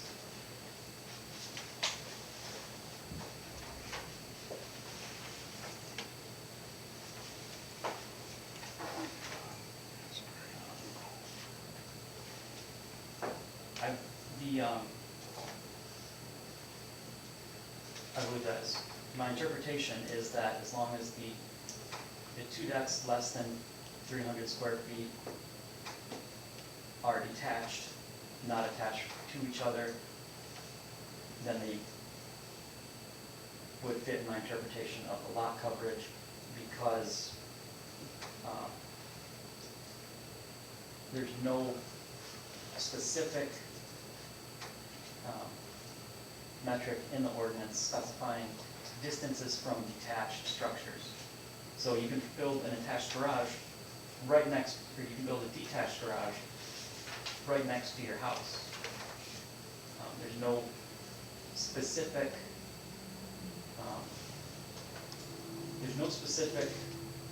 distance mentioned. So in those situations, I refer to the building inspector for his expertise. I say, "Hey, are these detached structures? Would you allow these?" And if you would allow them, then I would allow them as detached structures. And part of the requirements of the permit itself was that I do a physical on-site inspection. And I never do these inspections. It's not part of the process that the township follows to do final zoning inspections. But I required inspection halfway through to determine that all of these requirements have been met. So I've been extra diligent in that. The photos that you see that I submitted were taken during an inspection done on the 10th of October. Shows a tape measure. There are some areas that are over 8 inches, and I'm going to hold them to that 8 inches. They show more than 8 inches, because it's a work in progress. I have not given a final approval for that. I pointed those areas out to the builder and said these areas need to change. There's also an area where the deck was hanging over the existing concrete pad, and I told them you have to bring this in the inside of that concrete pad. So that's the context of these photos. They're from the inspection that I did on the 10th. And as I said earlier, a stop work order was posted on site the day after the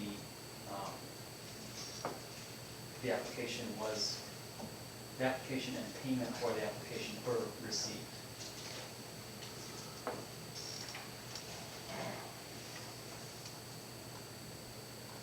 I also allowed the repair to the retaining wall, but I only allowed it insofar that it was not taller than the tallest point where it was currently. And that's because it was apparent that it had sagged over years, and I determined that it was only reasonable to allow the retaining wall to be made level.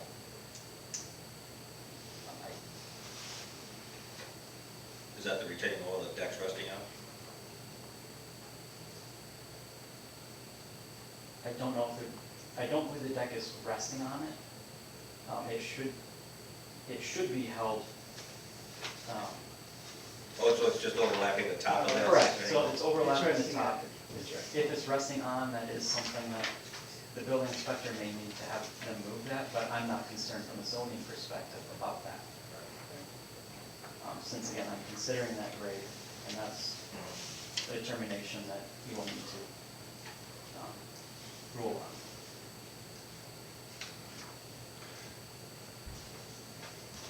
I believe that's it. If you have any questions. Yeah. As far as establishing grade or ground, either one is, yes, you are correct. When you can establish you have a retaining wall and you establish grade off that. So you bring the retaining wall up and you establish grade out.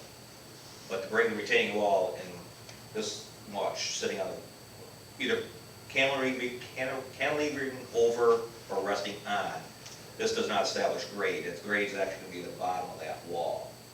There's nothing usable at this point for that little space. That's my interpretation of So your it. interpretation would be that it's the soil behind the retaining wall that establishes the grade. Correct. Okay. And your deck is beyond that. It's on the retaining wall. So grade at this point is the bottom of the retaining wall. So if it were back away from the retaining wall like yay far, well then this would be establishing your grade point. But you're on top of the wall by, you know, got this much sticking out.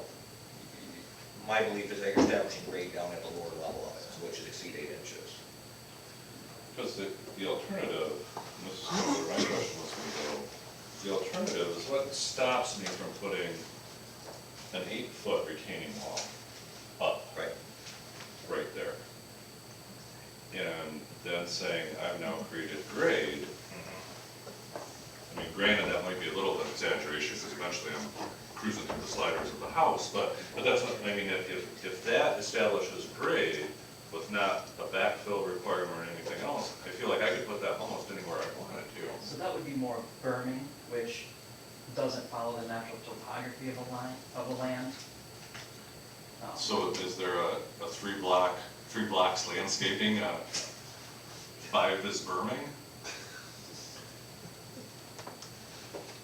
Ultimately, it goes back to 4.37A, where is this being put in as is reasonable to develop the site? Does it follow the natural topography? If they were to put in a raised planter 3 feet off the ground, that, I would determine that that's a wall, or that's a berm. So loosely describing the fact that if I'm, throw a level on the top of that, if I've got a 30-foot level and I throw a top on that block, you know, this block here, and I run it back, the fact that it's still more or less level means I've kept with the topography and the grade? Is the ground, the question I would ask is the ground behind it about the same or taller? In this case, it doesn't matter what the grade behind that wall is, it's covered by a deck. So we start at the nose of the deck and we measure grade. What's behind that wall is irrelevant, because there's a deck on top of it. You could build that, you could have that retaining wall there with squat behind it. Doesn't matter, because that is not, you've got a deck over the top of it, and that is now taken away, that's not your grade point. Your grade point's gonna be on the face side of it. So your face side of it is now, I don't know, I'm gonna guess 30 inches down, 24, 30 inches down, something like that. So that is your grade point. What's behind the wall, completely irrelevant. You got a deck over it. You don't measure from that. Okay, I was considering Or that to be concrete pad. finished material, but you would not consider that. to be That's not your finished grade material. point. Your grade point's gonna be off the nose of the deck. So you could have, for example, you could have a big hole underneath that deck, but on your perimeter of your nose point all the way around, that's gonna be your point of your finished grade. Now, I'm not suggesting that they build a berm all the way around so they get their deck up in the air, but if your natural topography was that and you had it, your grade is gonna be established out here.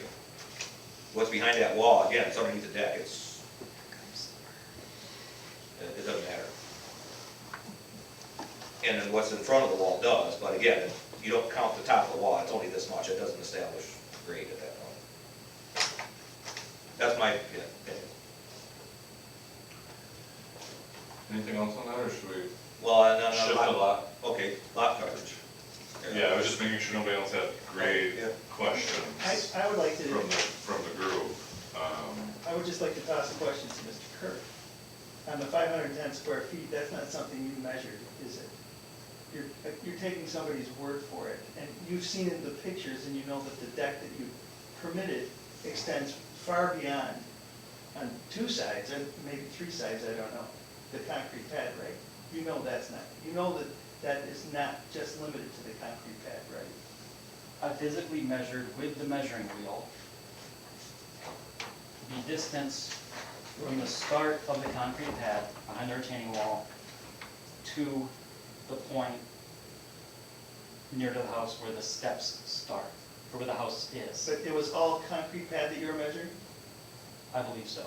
Okay, But that concrete pad also extends further towards the house. you saw the pictures, you know that the pictures show that he has gone beyond the concrete pad. What goes beyond the concrete pad, I'm considering to be separate decks. You say no. Yes. So, and those, okay, and those are included in the numbers that you gave us. Those are included as excluded because of my interpretation of section 5.9C. Can I As got I a picture one up provided in you front. with a here. detailed Yeah, yeah, lot coverage, yes, that's the this, 45 square foot deck. right, so this 2 by 6, I'm looking at a picture one, and we'll get to lot coverage. I just want to point out that these decks, if the boards get attached to these spines, and they did, then they are attached, they're not detached. They're all going on the same support boards. You lost me there. Look at picture one, Yep, they're nailing the boards, so nailing them just perpendicular to the joist. yeah. Yep. These joists are all tied together. This joist belongs to this Well- joist belongs to that. But it's tied to the house. No, I'm talking about whether the decks are attached. Well, I guess my question, and I don't know if Stephen can answer this or who is, so on picture one, you see the joist running left to right, then you see the two 2x6s running up and down there, whatever you want to call them in this picture. Yeah. Are they nailed together and connected together? I did not see that they were, and that was a condition of the permit, that they not be. Well, I know, and that's what I'm looking at, and again, from this picture, I can't tell, but well, to me, it's a moot point, because lot coverage is all-inclusive. But aren't we, going backward just a touch, whether or not these are secured together, as soon as we throw a deck board on that, Well, they could have a seam that, if, for example, if we go by Stevens' interpretation, that each piece of the deck is a separate section, if they put the lot boards are gonna run perpendicular to the joist. So if they put the deck boards are gonna run perpendicular. you know, So if they put the deck boards, and then, let's say there's a seam here, that these 2x6s aren't attached, then no, they wouldn't be attached. see if it was anywhere else. Yep. Okay. Coverage, lot coverage? Lot coverage. Lot coverage. Lot coverage. So structure-wise, if we're looking at 300 square feet, what prevents me from putting 6 or 8 small 300 square foot sheds?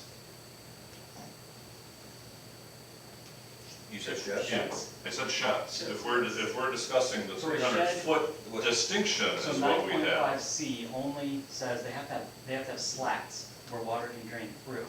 A shed does not have slats where water can drain through, so it would not, that would count towards your lot coverage, but it would also count towards the number of accessory buildings you're allowed. Which is And this does not, if it's under 8 inches, it doesn't count as an accessory building for, Accessory building or accessory structure? the accessory building. If above 8 inches, it's subject to setbacks of accessory buildings. So you see that 8 inches is what changes 8 your, inches is what changes where you. it puts you into accessory buildings even if it's 10 inches. Yeah. Well, it's not called an accessory building, but it's subject to those setbacks. So can I deck my entire backyard? You could. If they are. Assuming I'm doing my setbacks. 300 square foot, As long as there's slats in it for as long as there's water slats in it. But I can't put them together. Correct, I could just put as many 300, and that doesn't count. correct, as long as they're all individual detached decks. And in the case of the lake, you have to meet the water setback. You would, which I believe is 20 feet. For 20 feet back From the water. from the water to the deck? Yeah. Correct. So that's, So that'd be from the highest, or from the high water mark, right. not visible water. I thought we were okay on like setbacks when we were doing this. It was the 8-inch piece that really. Any other questions regarding coverage?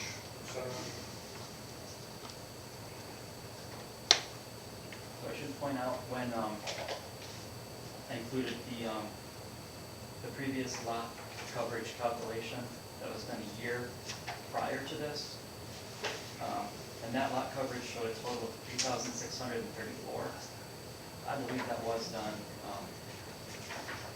with measurements from GIS. The lot coverage that I did that showed that they were over was a physical measurement, minus the upper deck, which I did not factor in, but used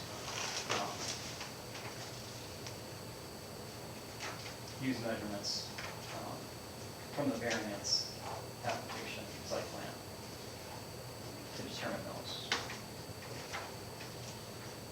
Excuse me, I don't know where this is gonna go, obviously, I don't know what your determination is gonna be, but if it comes out of here, Dr. Meisel's not waiving, and I don't think he can on behalf of the township, the lake setback.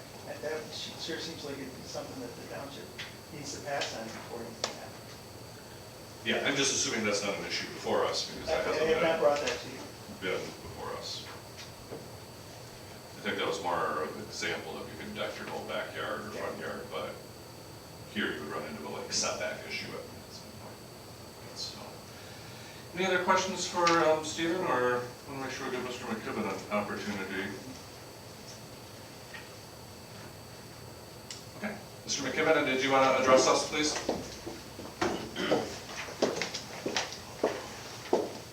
I'm Dan McKinnon from 6470 Middle Lake Road, and I'd rather not address you, to tell you the truth.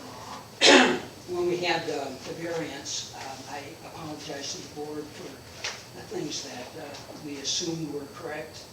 One was being able to build a deck without a permit.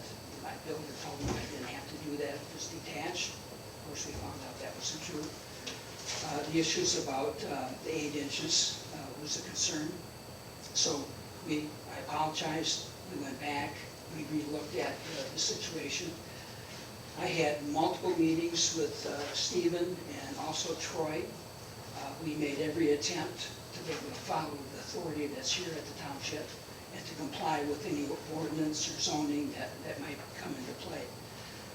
My builders were here in the office a couple of times. We changed plans because we wanted to comply. And in every case, we respected the authority of the township. We respected the interpretations they had, and we followed it to the best of our ability. As you know, I built the entire deck, which I shouldn't have did. We dismantled that deck. I think this can be extremely confusing. We're throwing all kinds of pictures. There's pictures up here from the original deck. The step down that was mentioned. At the level of the higher part of the deck, that was at 8 inch. In order to comply, Stephen required us to step down to comply with 8 inch as we went farther towards the lake. Again, we complied with whatever was asked of us to do. I feel unfortunate that there's, your employees are being questioned on this. I'm the employer of 250 people, and I don't like my employees questioned, but that's what this is coming down to. It's unfortunate. I'm not a person that's had a lot of conflict in my life. I've had a lot of exposure to a lot of things. This is very unfortunate for me. Thank you.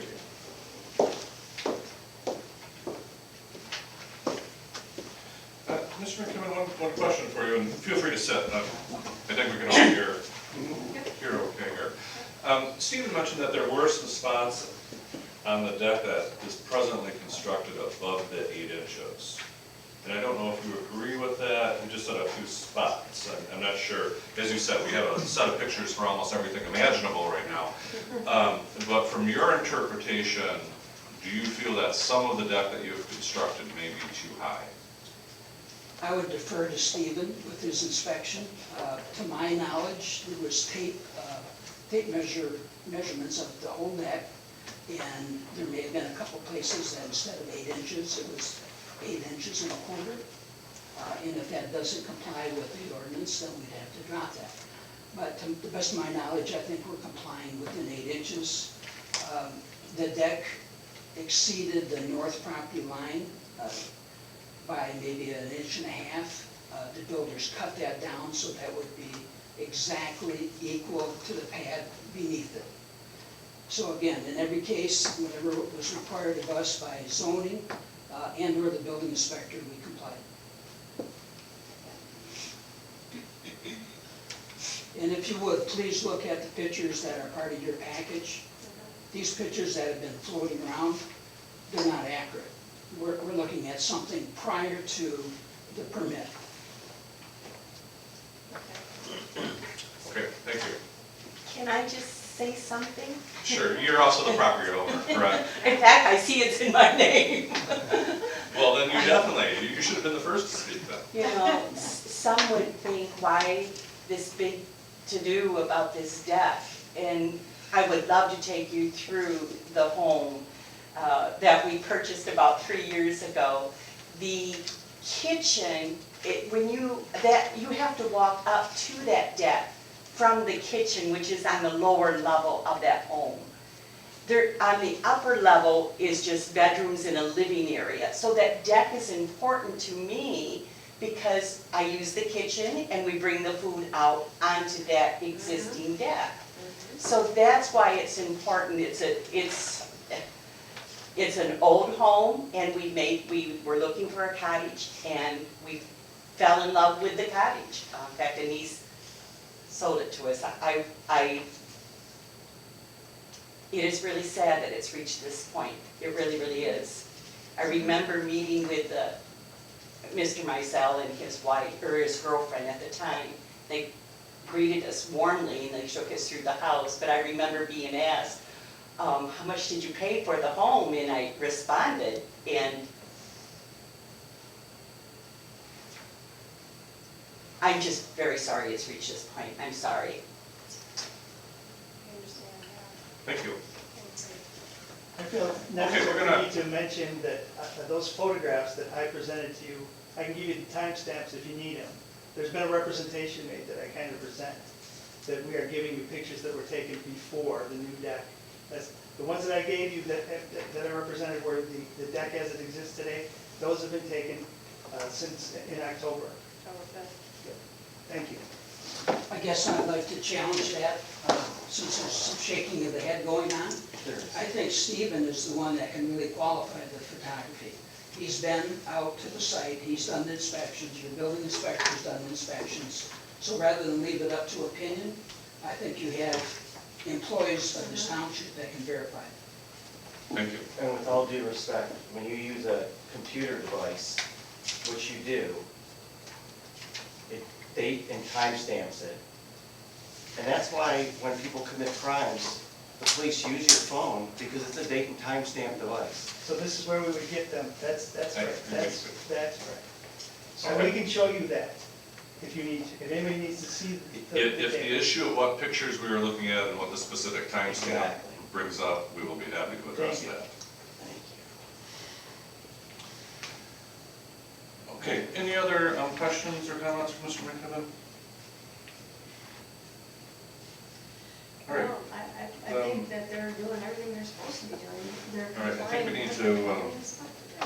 do public, open for public comment real quick, and then we can go from there, so. Okay, we're gonna just take a moment then, unless there's any objections, to open for public comment. If we have any members of the public who would like to speak regarding this issue, please come up. Seeing a stampede of people, we'll let the dust settle here. Did you get that, Stephen? You gotta track the time, don't you? See, we're getting there. Okay, the board will know that we do not have anybody who would participate in public comment. Therefore, we will close the public hearing / public comment section of the meeting. All right. So, for my head's sake, before we start talking at all, what do you think? We have the grade issue. We have the lot coverage issue. And the interpretation, I think, of the next two but not screwed together as it relates to the lot issue and the pervious versus impermeable substance, as Stephen Anything else other than those kind of 2, 3? I think that, Actually got the zoning ordinance for lot coverage, I don't have it though. I believe we, David always has the full. There should be a But copy it is in in here. the, There is. There. a copy of section 9 It seemed like it wasn't, in the packet. In our packet. Was it all of section 9? I believe all of chapter 9 was in there. 9.5C was the subject of the appeal.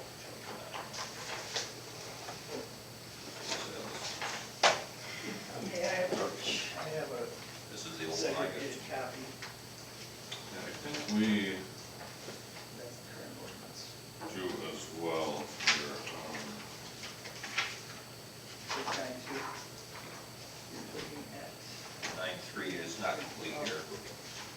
I forgot to give them that. I have a copy for you. Here's 9.3. And this has got 9.3 and it doesn't have anything else. Yeah, that's the new. The 9.4. So we have this 9 shoot 3 and 4.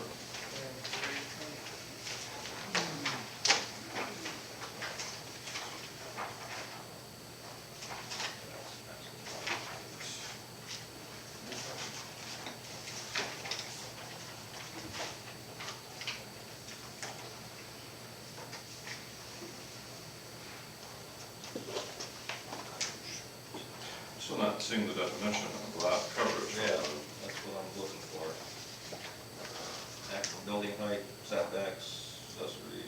Don't believe I included the definition of lot coverage in your packet. I will look that up for you. You got that Yeah, it's definition? probably in here then.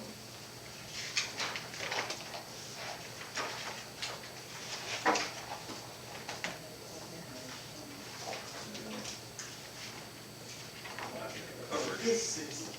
Okay, so I have the definition of lot coverage. It is the part or percent of a lot occupied by buildings and accessory buildings, parking areas, driveways, patios, decks, and other impervious surfaces.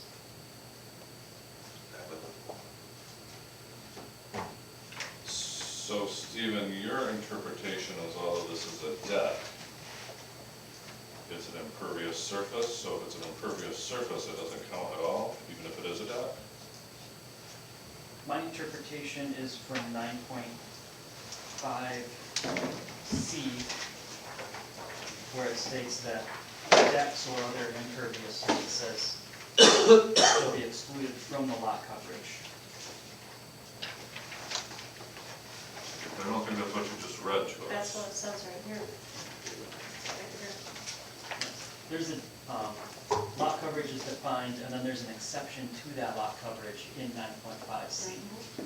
Open, unenclosed decks or walkways constructed of impervious material or with spaces which permit water to flow through shall not be included in lot coverage. And then the question would be whether or not subsection 2, What's that read? subsection 2 reads, the maximum square footage of decks and walkways described as excluded above shall not exceed 300 square feet. Right there, it says, what's excluded above is impervious, then it goes back and says, shall be. Yes. But it can't exceed So 300 the feet. question is that maximum cumulative or maximum per deck? Right. Read that again, please? Subsection 2. Yeah. The maximum square footage of decks and walkways described as excluded above shall not exceed 300 square feet. It says decks and walkways, doesn't say a deck or a walkway.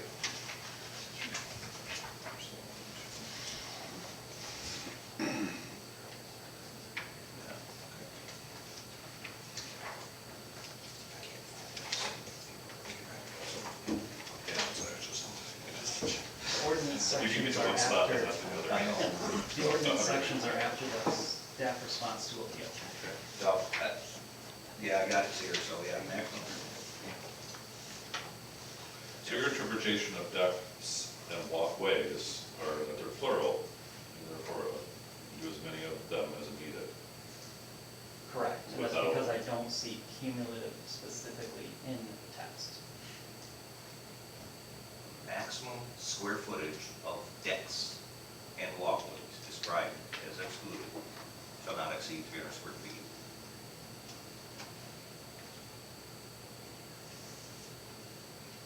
See, it doesn't, what I'm looking at, it doesn't say the maximum square footage of a given deck or multiple decks, or of a deck. Yeah, it says decks and walkways. Once You're again, seeing it as a cumulative? Yes. Yes. Again, otherwise, why would we have lot coverage? Yeah. You just build everything in 300 square foot sections, cover your whole lot. It just has to be permeable, Yeah. so I could deck my entire backyard. Right. My understanding was that was always the 300 square. interpretation. Yeah. It is based on, that was the whole purpose of the lot coverage addition, was to make it so that we did allow for, I think it was at 20% at one time, or 25%, we moved it up to 30%. Mhm. And that was the idea, is that it's everything. All, yeah. All inclusive. Then you're looking at what, a 30 by 10 deck, Okay. or a 20 by 10 deck with 10 foot of walkway, or whatever shifting you do.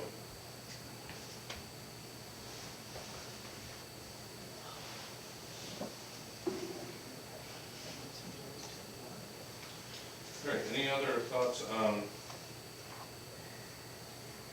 the lot coverage issue, or should we talk about the grade issue? And do we kind of come to a consensus, is it, do you think, as a cumulative? Is it a cumulative total? For the deck, for the For coverage? the coverage. I believe so. And I guess that would be our decision would That's gonna be be, the question, is Yeah. how do you, and I think looking at it, if we look at it, two look at it this way, three look at it a different way, we're gonna just split our votes. I think we need to determine, is that something that we say, and understanding was always lot coverage was lot coverage cumulative. I can't see how it would be an advantage to break it up and say, by each deck. Right. I mean, like exactly what you're describing, then lot coverage wouldn't mean anything. Right. You could literally just keep building. Just stay within your setbacks, in 8 inches? and 8 inches. And then there's Yeah. grade, 8 inch. This one has a lot of complications to it.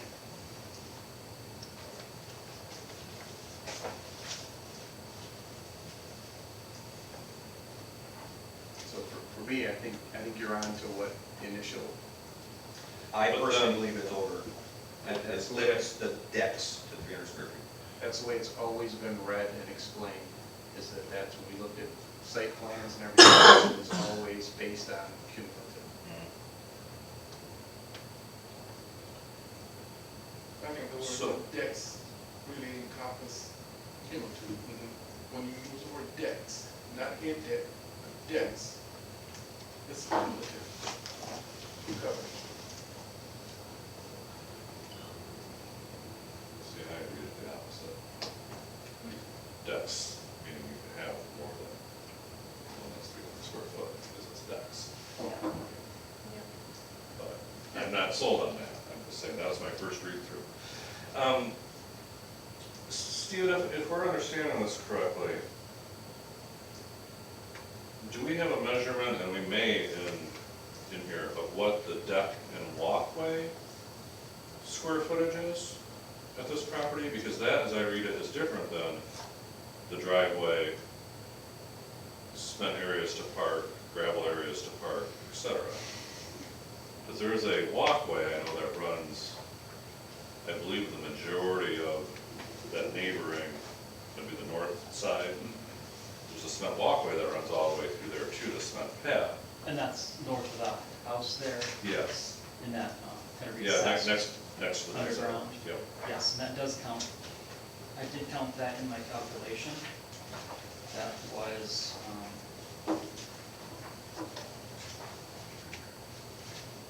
approximately 3 feet by 26 feet of coverage area. And that's because it's concrete with no slats or drainage. So his entire deck should only be 225 feet?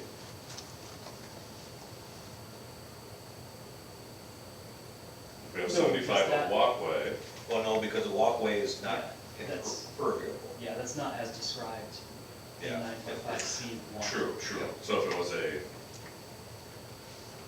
So the if it was decks- a decked walkway, Yes, the decks as described in 9.5C1.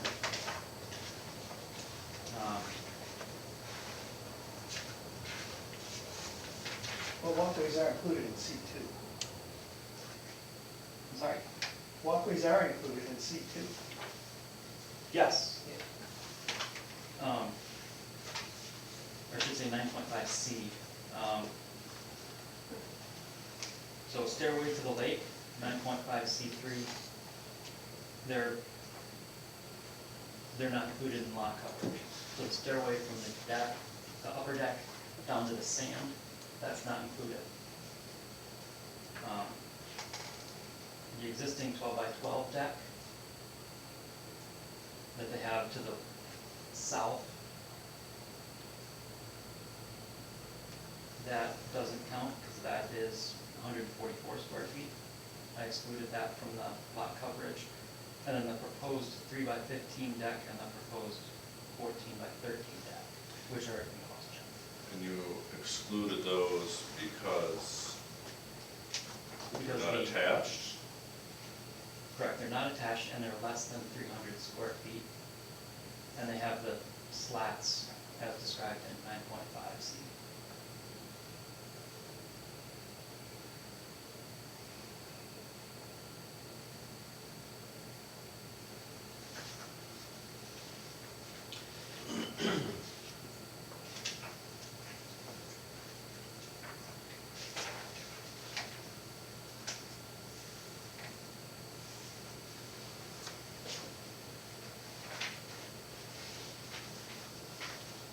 Is this a determination you've made consistently with other applicants? This is the first time I've made this determination regarding the lot coverage in 9.5C. Are you aware of any other determinations by your predecessors that interpreted this provision? I'm not.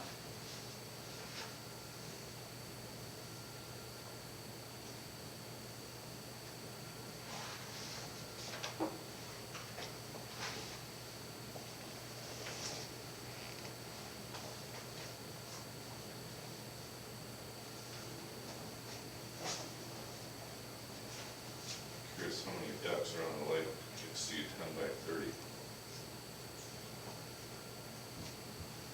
I'm sure there's a lot. Or 15 by 15, or whatever. Walkways.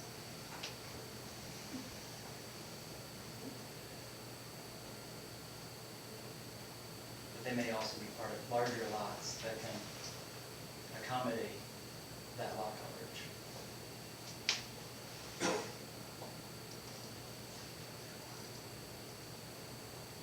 How big is this lot? This lot is 0.3 acres, or 13,068 square feet.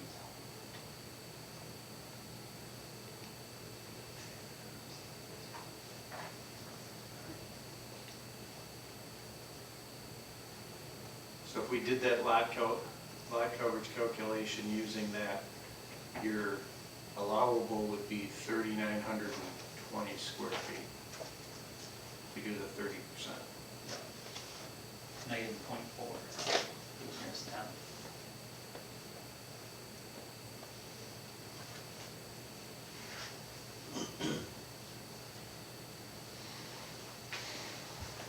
So they are already exceeding.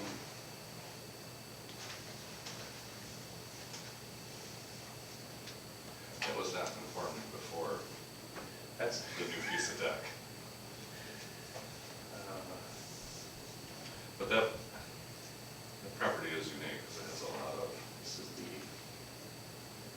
it's a very long driveway down to the lake. But this isn't a variance request, so those are not. What's that? I said, this is not a variance request. Right. So those are not, Right. um, This is just an interpretation. yeah, this is to Stephen interpret the ordinance in the same way we would. Okay, do we want to address the grade issue? In my head, they're separate issues because this deck could still be reconfigured in some fashion that may be okay, but the grade issue still may be a problem depending on what configuration. So regardless of how the other decision was made, we would still run into, I think, a grade determination. So I don't know if anybody has any thoughts or. I believe that it's exceeds the 8 inches, and I don't mean up where it's 9 inches, I mean, that's very tolerable up there. I believe at the front side, or whatever you want to call it there, is that the grade is not the top of that block wall, it's what's below there where that wall rests. I believe that exceeds 8, and then I'll come around the sides up.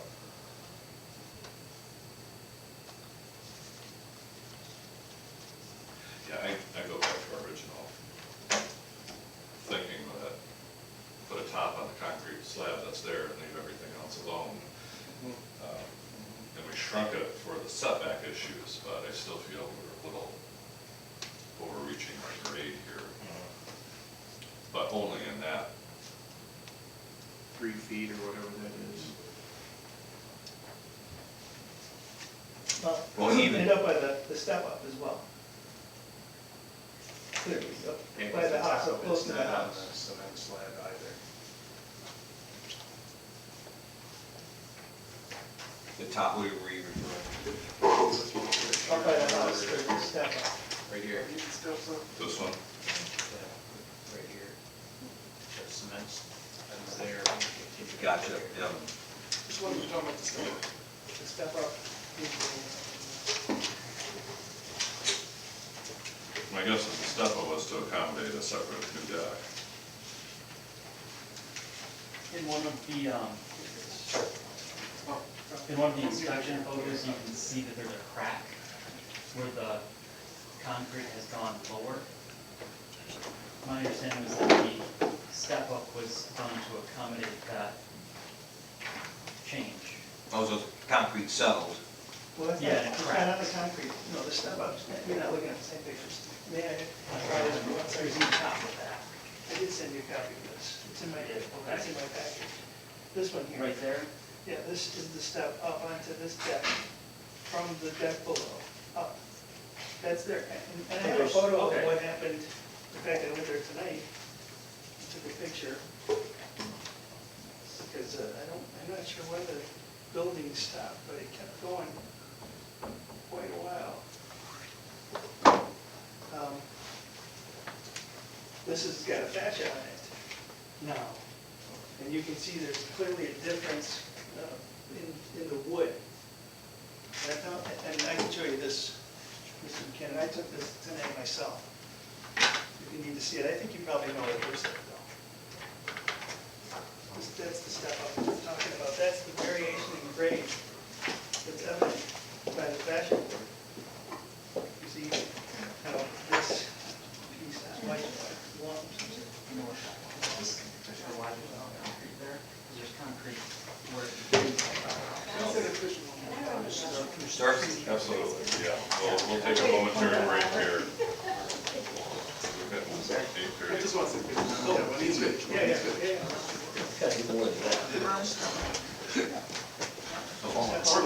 We're just gonna take about a 5-minute break here, so if anybody does need to use the restroom,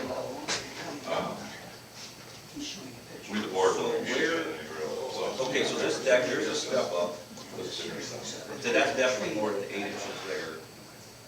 And it's not all of it, it's a stump there. Okay.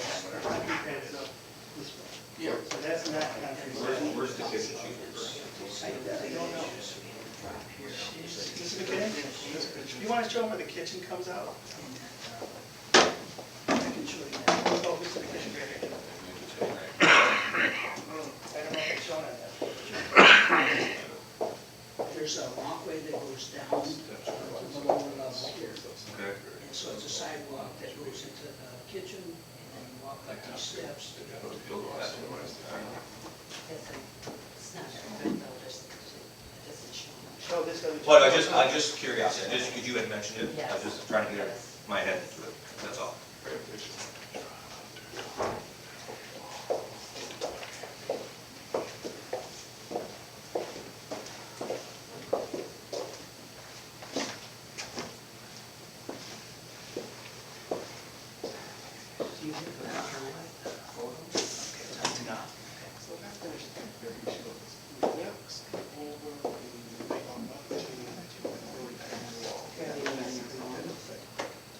Reach out.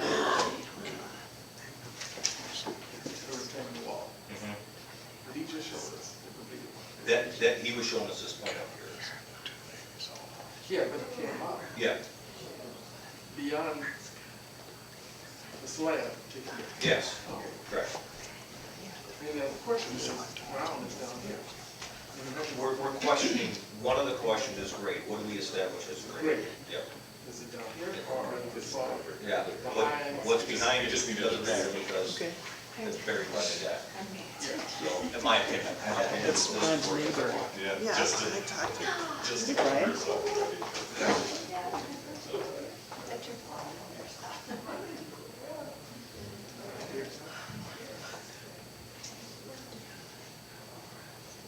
Did you reach out to Lorraine at all and ask her any of this stuff? I did not. I was just curious. I should have. Yeah.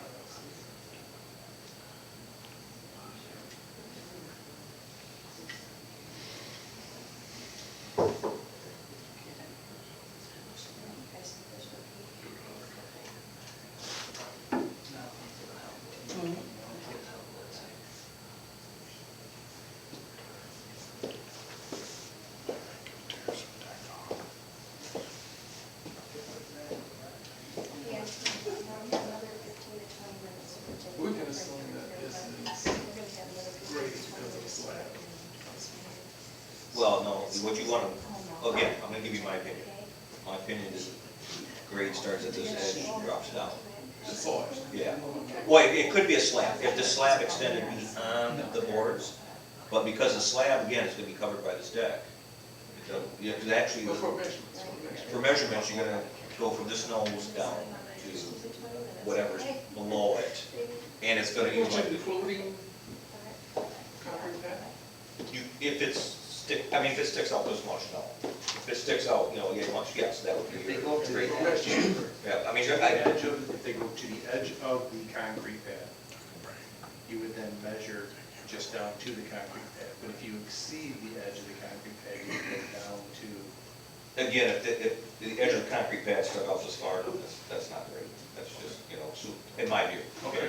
So if the deck ends here, you got this much concrete sticking out past it, and then the soil kind of steps down here, you wouldn't plumb out, but you'd start at where this average grade starts. Now, if the deck stops here and the concrete went out this far, then that would be your grade point. Not ground point, it's grade, because That's how we're dealing with the front. the front. The front. Again, it's my opinion on how to do it, because otherwise, like I say, you just stack up some blocks and that's great. Well, this property, you could go all the way to the back if you wanted to, and that's really, there's a lot of slope. your point of, you could conceivably, on the retaining wall, extend your retaining wall up, call it grade, and go up farther. And you could actually Do it, hook up in the back. Yeah. I think you need the hill to do it.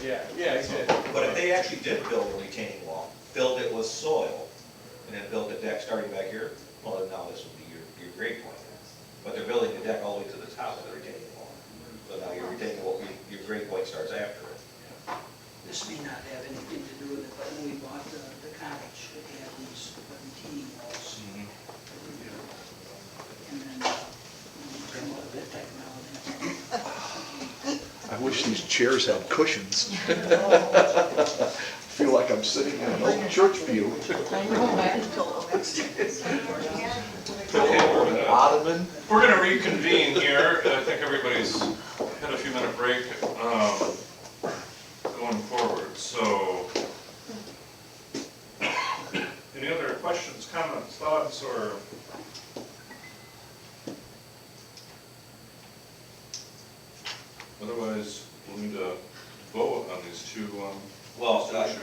Okay, that's my question now.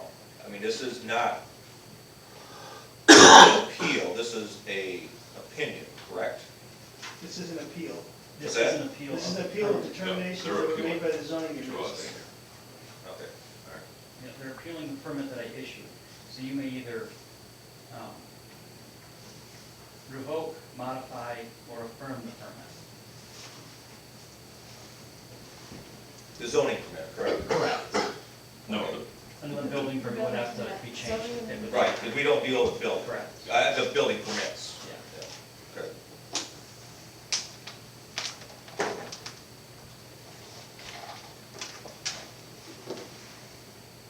So you essentially have my powers, or my authority. Yeah. You can say, we'll allow this, but we won't allow this, if you'd like to modify. Okay. So, I guess my next question is this two things we have to look at, or are we looking at one? I mean, because depending on, okay, aside from the decks and how they're connected together, I don't think that's a votable thing.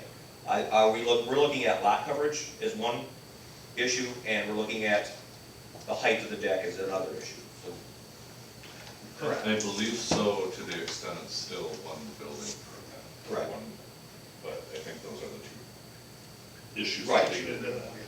So one could nullify the other, but the other may not nullify the other, depending on which way you go. That's fair, yeah.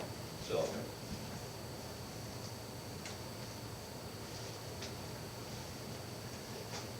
okay, I guess, number one, I'd make a motion that it's the board's interpretation that the deck exceeds the 8-inch above grade. And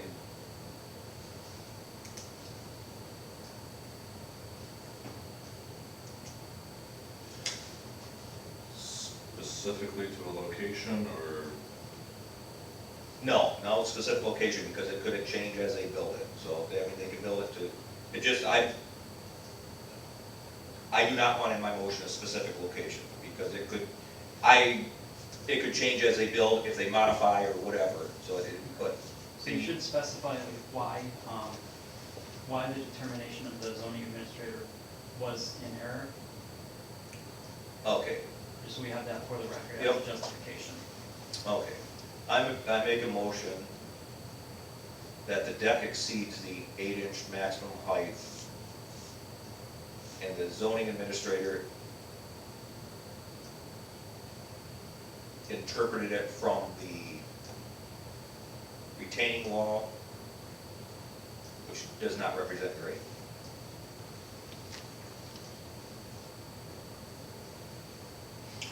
Of the back portion.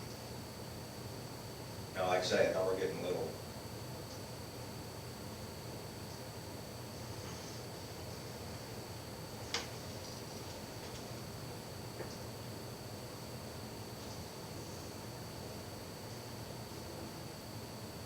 I don't know how to keep adding to it, or somebody. So do the You additional, could always two retract decks. your motion, nobody seconded it if you wanted to re-summarize it. and then also do the 2 additional decks count towards lot coverage. Does it have to be one motion to cover all the decks? Why couldn't it be another motion covering the back portion?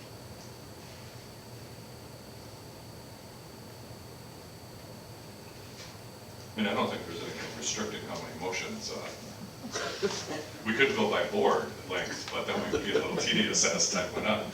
But rather than make it difficult for Mr. Morar, Yes. it seems like we could have. It's going to be very accommodating for your motion. Ultimately, the motion should either reverse, modify, or affirm the permit, because the appeal is about the permit itself. The appeal, okay, Reverse Correct. and modify. so nullify that motion I made. Scratch it out, erase it, whatever you want to do.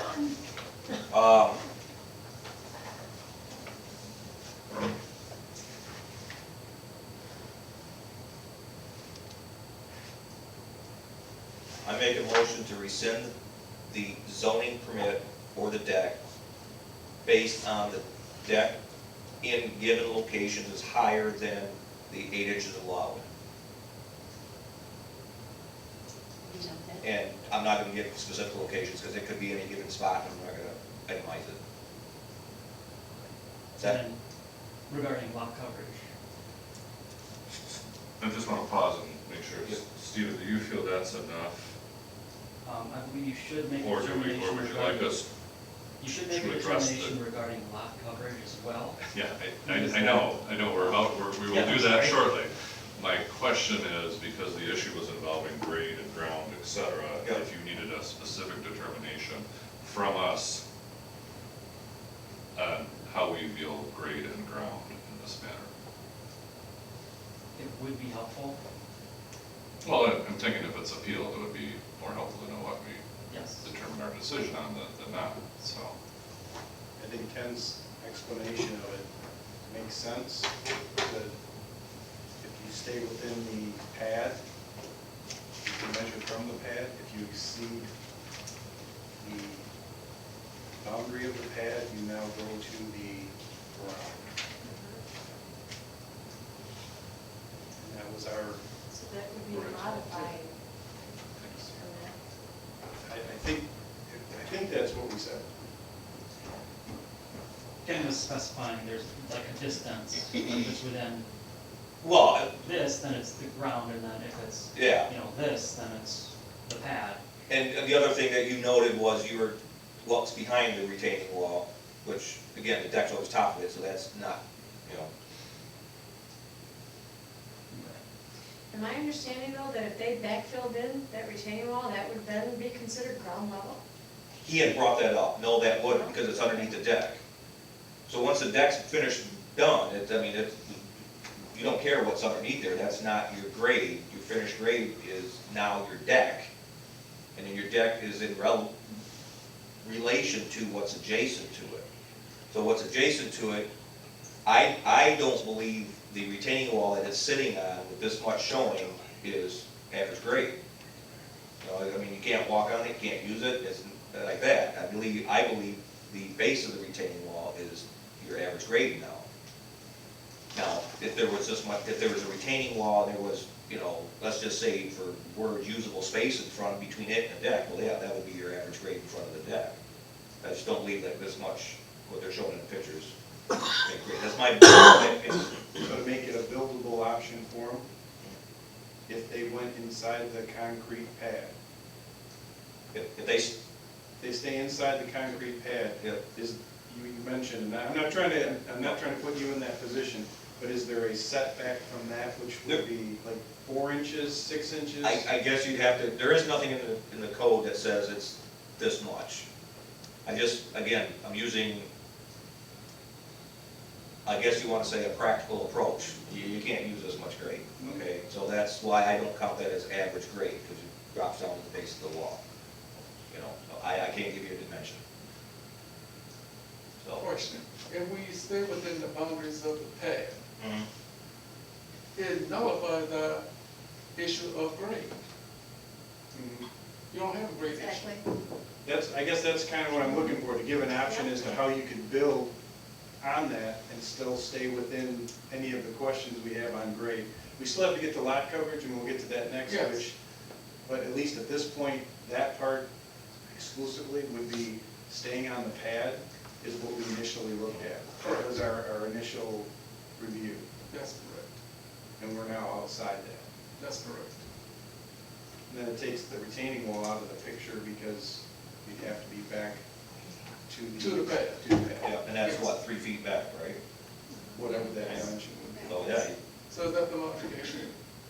No, I'm not making a motion how they need to fix it. I think we're That's up just to them. try to make it, Back to the pad. yes. How do we I get think- there? I think going beyond that, that's the question. Because that's our original decision. I don't think we make a motion to tell them how to fix it. I mean, we can discuss it as we are, but I don't think we make a motion that how they fix it. It's up for them and their builder and working with Troy to get to that point. So as is. So. Chairman, what do you think? Well, I've got some chicken scratches here. I'm just thinking we would rescind and or modify, I guess, the language be to see it, Stephen, based on 8 inches being allowed, calculated on ground level and or the cement pad. So we're the existing concrete pad grade is not defined as to the top of the retaining wall. Just to be I specific. have a question. I'm gonna open up a whole other can of worms, this meeting's gonna go on forever. If this deck were attached to the house, height's not an issue, correct? It would need to meet your setback requirements for the house itself. Okay, and it probably doesn't do that currently, right? I'm not sure, because then you have to measure, factor in the eve lines of the adjacent homes. Gotcha, okay, all right. But it's a good question to ask. Well, okay.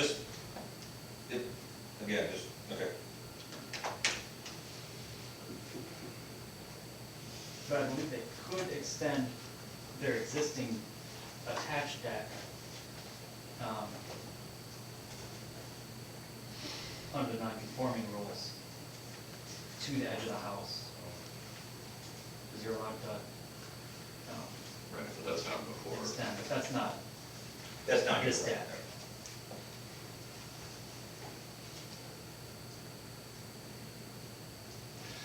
You know, the bottom line for me is I'm okay with all of it if it just stayed within the concrete pad or on that level going south.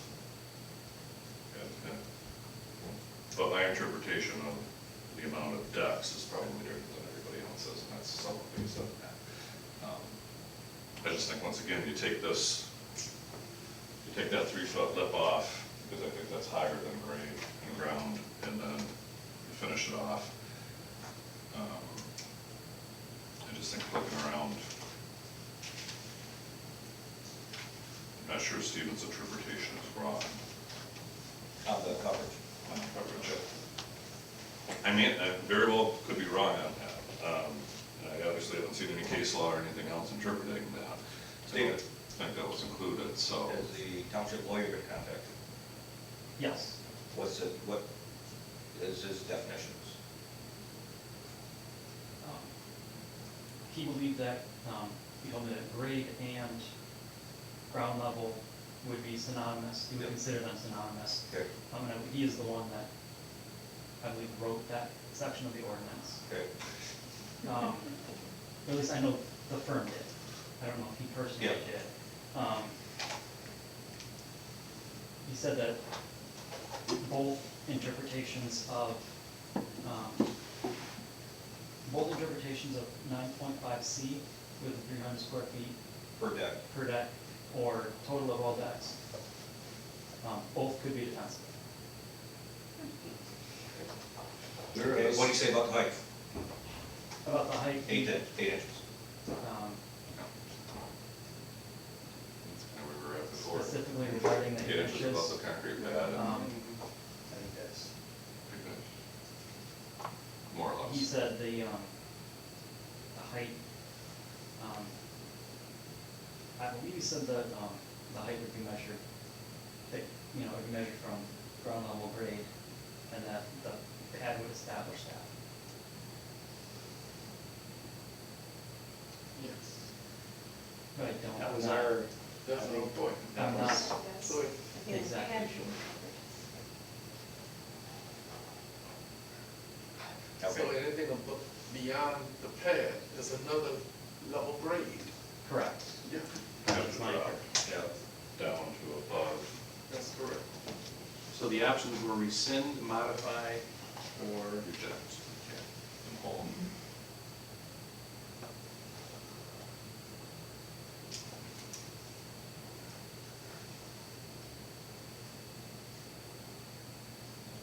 How do we modify a permit?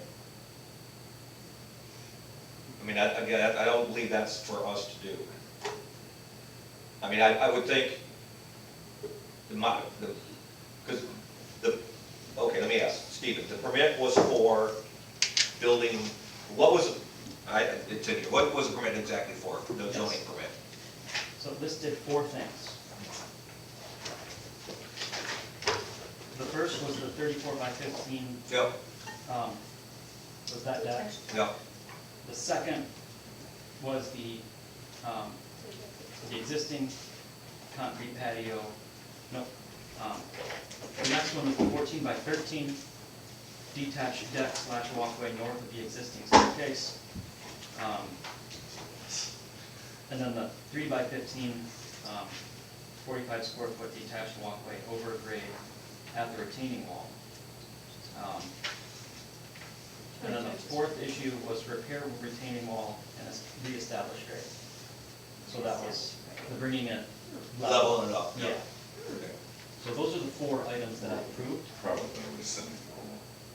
If you would like, you can Guidelines of how to rescind any number, reissue.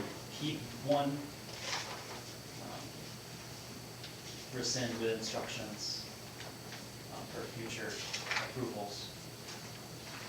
If you do rescind it, I would appreciate some guidance towards what are acceptable interpretations.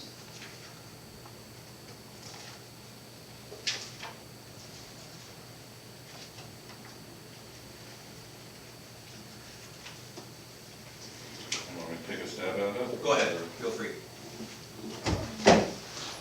I would move that we rescind in its entirety the building permit that was issued. Building or zoning permit? Zoning permit, thank you.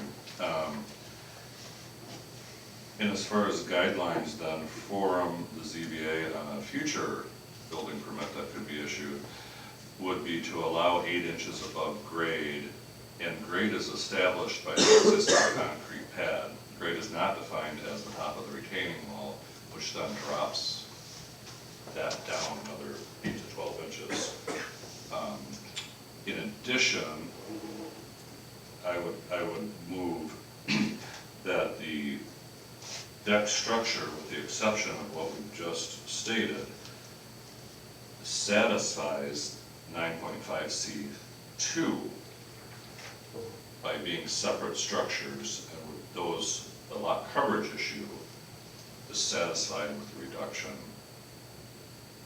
of this portion based on the grading. And if nobody wants to second that at this point, we can clean it up a little bit to make more I don't sense. even hear it. So, you know, really all I'm trying to do is just to have a new permit that says 8 inches above grade. We're gonna define grade by that existing concrete pad.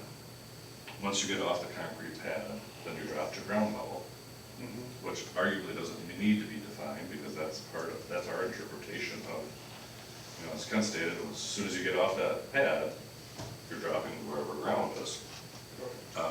Yeah, but grade and ground are the same, can be considered the same level.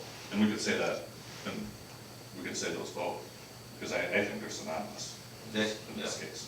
It's just once we get off that pad, now we're dropping onto grade or ground at that point, and we're well above the 8 inches at that point. So, and then I would still allow that other piece of decking, because I feel that that still complies with 9.5C2. You think it's cumulative, you don't think it's cumulative, I do not think it's cumulative. so that's what your motion would be then. Yes, it would. No. Not the motion, but The your guidance instruction, your guidance. for a future permit, yes.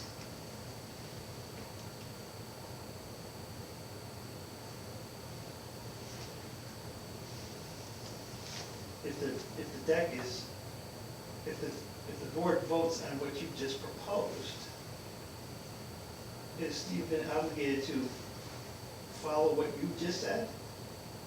Because the only motion that's here is whether to rescind the permit. Well, and I agree, I don't think this board has the authority or ability to issue a new permit. I believe it does. It has the authority to modify the permit Right. and to correct. My hope is that this board never goes out with a measuring tape to determine 8 inches. I don't think that's our role in the process. And I think that would be required to actually issue the appropriate permit. So that's where you're hearing So if you feel me, it's best to rescind the permit and then have one that meets the requirements which was issued, my suggestion to rescind, Yeah. with some guidance from the board on what a future permit should have. then that's, yeah. That was at least my thinking. I think we're far enough into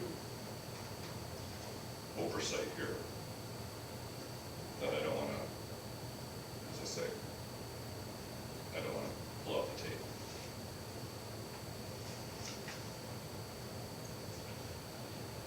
Any thoughts, comments, refinements to that? Well said. I don't know if that goes that far, but. How do we word this? How is it worded? Well, I think once we're gonna rescind the permit, Okay. and that's really what the motion is to rescind the permit. And then the guidance that the board would adopt would be that we're allowing the deck to be 8 inches above grade, which is allowed by the ordinance. Grade is defined in this particular matter as the existing concrete pad. Grade is not defined on the top of the retaining wall. At that point, grade and ground, and this is where if we could do a little tweaking, I would appreciate it. Once we're out there, then our grade drops down, or our 8-inch allowable surface drops down to grade or ground at the level of those blocks where they begin, not where they end. So they could technically build a step down Absolutely. Yeah, I think so. instead of having it all one level. Yeah, so long as that's 8 inches above, or no more than 8 inches above that Yeah. ground slash grade area. And within the lake setback. And within the lake setback, of course. We can just say it has to comply with any and all other ordinances. What do you want to tweak?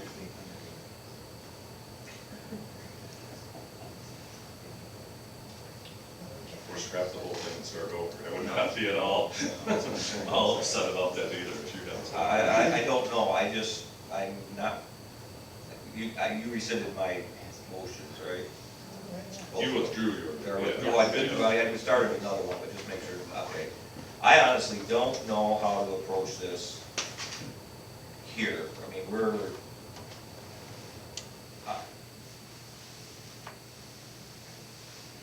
my gut is to say, me personally, I don't agree with zoning administrator's interpretations, all due respect. And I would leave it at that and let them hash it out, because I am not a permitted administrator, I'm not a lawyer. I'm here for an opinion, in my view, and I would respectfully just say I disagree with the zoning administrator's interpretation of the zoning, that it exceeds 8 inches and then the lot coverage is exceeded. And then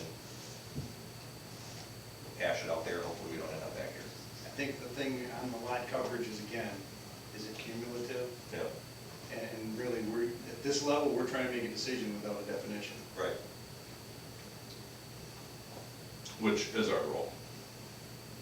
That is. Well, no, they're asking us to make a decision, but ours isn't to give the definition. We should have a definition here. We should. Ideally. So that would be a note for somebody to modify this zoning. Add a definition of, Well, Grade, whether ground, it's cumulative. grade is defined. cumulative, or lot coverage. Or Or lot. specify. 9.51 and 2 could obviously use some fleshing out. And any time the attorney slash firm who drafted it said it can be interpreted in either direction, that screams out for help. I agree with you. And so now we're being put in that position, which is fine, that's our role in the process.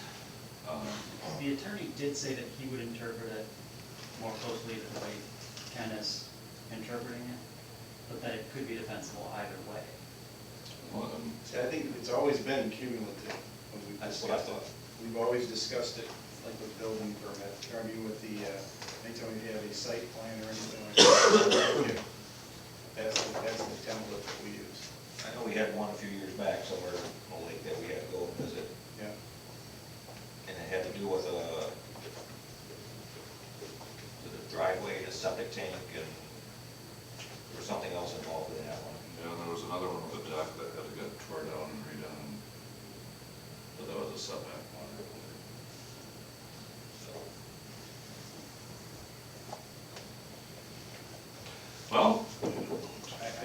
I threw one out there. I, It can easily die without a second if somebody else wants to try something else.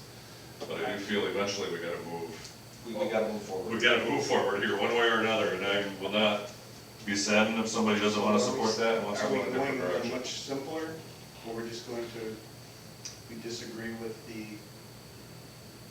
we wish to rescind the building, or the zoning permit based on our interpretation? I just feel it's fair and reasonable for us to state why. I don't think that's.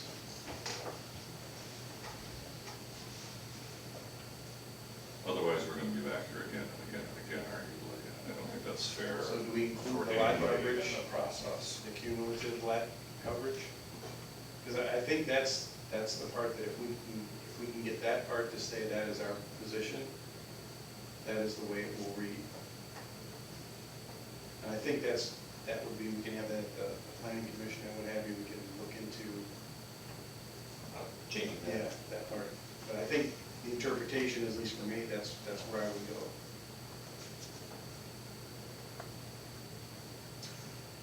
go. Okay, this isn't You want to try them? well, I'll just try. Okay. So if we were to make a motion to rescind the zoning permit based on our interpretation of total lot coverage and the 8 inches above grade, it is contrary to what Stephen has said.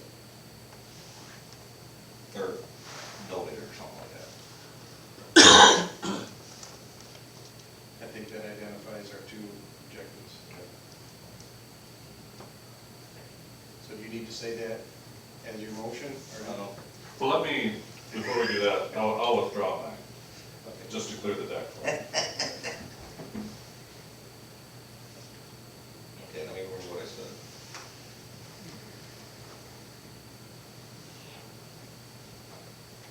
I make a motion to rescind the zoning permit based on our interpretation of maximum lot coverage and 8 inches above grade. We believe that is contrary to the zoning administrator's interpretation.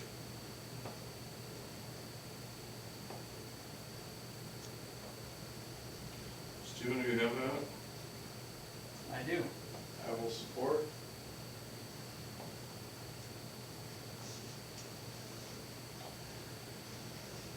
Sorry, Dave, you supported it, right? Okay. So we have our combined motion. Any questions regarding what the motion reads?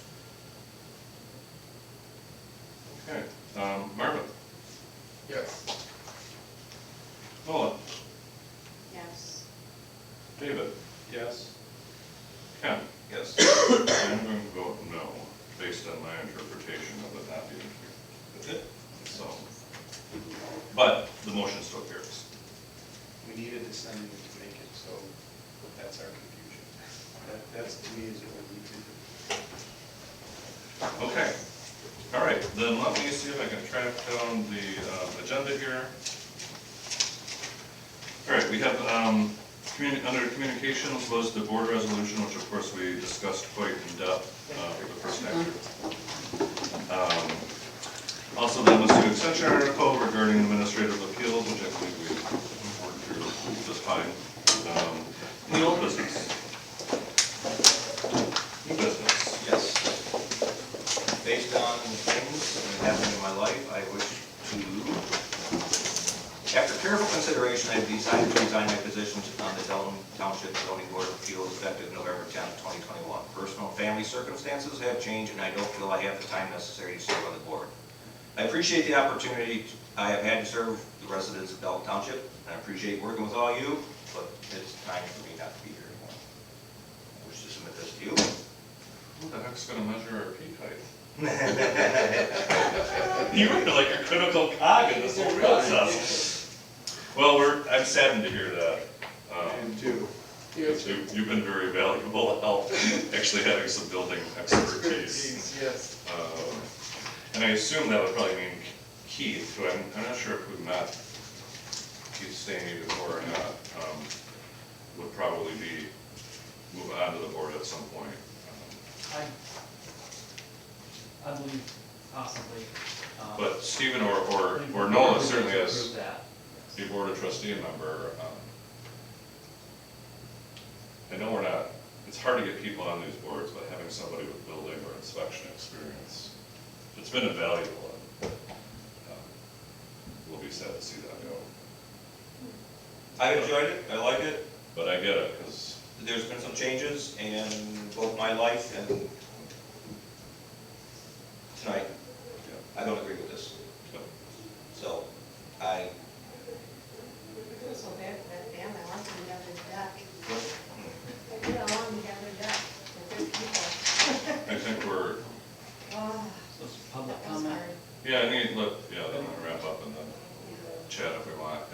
Any public comment? I don't know, all the public has left us. Therefore, if there's no objections, we will adjourn at 8:50. Jeez, almost 9 o'clock. that's a record. No, I think, Some notes to carry We're forward. gonna miss you. Boy. Well, like I say, I miss you, I've enjoyed it a lot, I like it, I just, Yeah. but I'm afraid it's gonna get beyond. And then We're gonna start my concern was, we had lawyers in representation in this process. We were being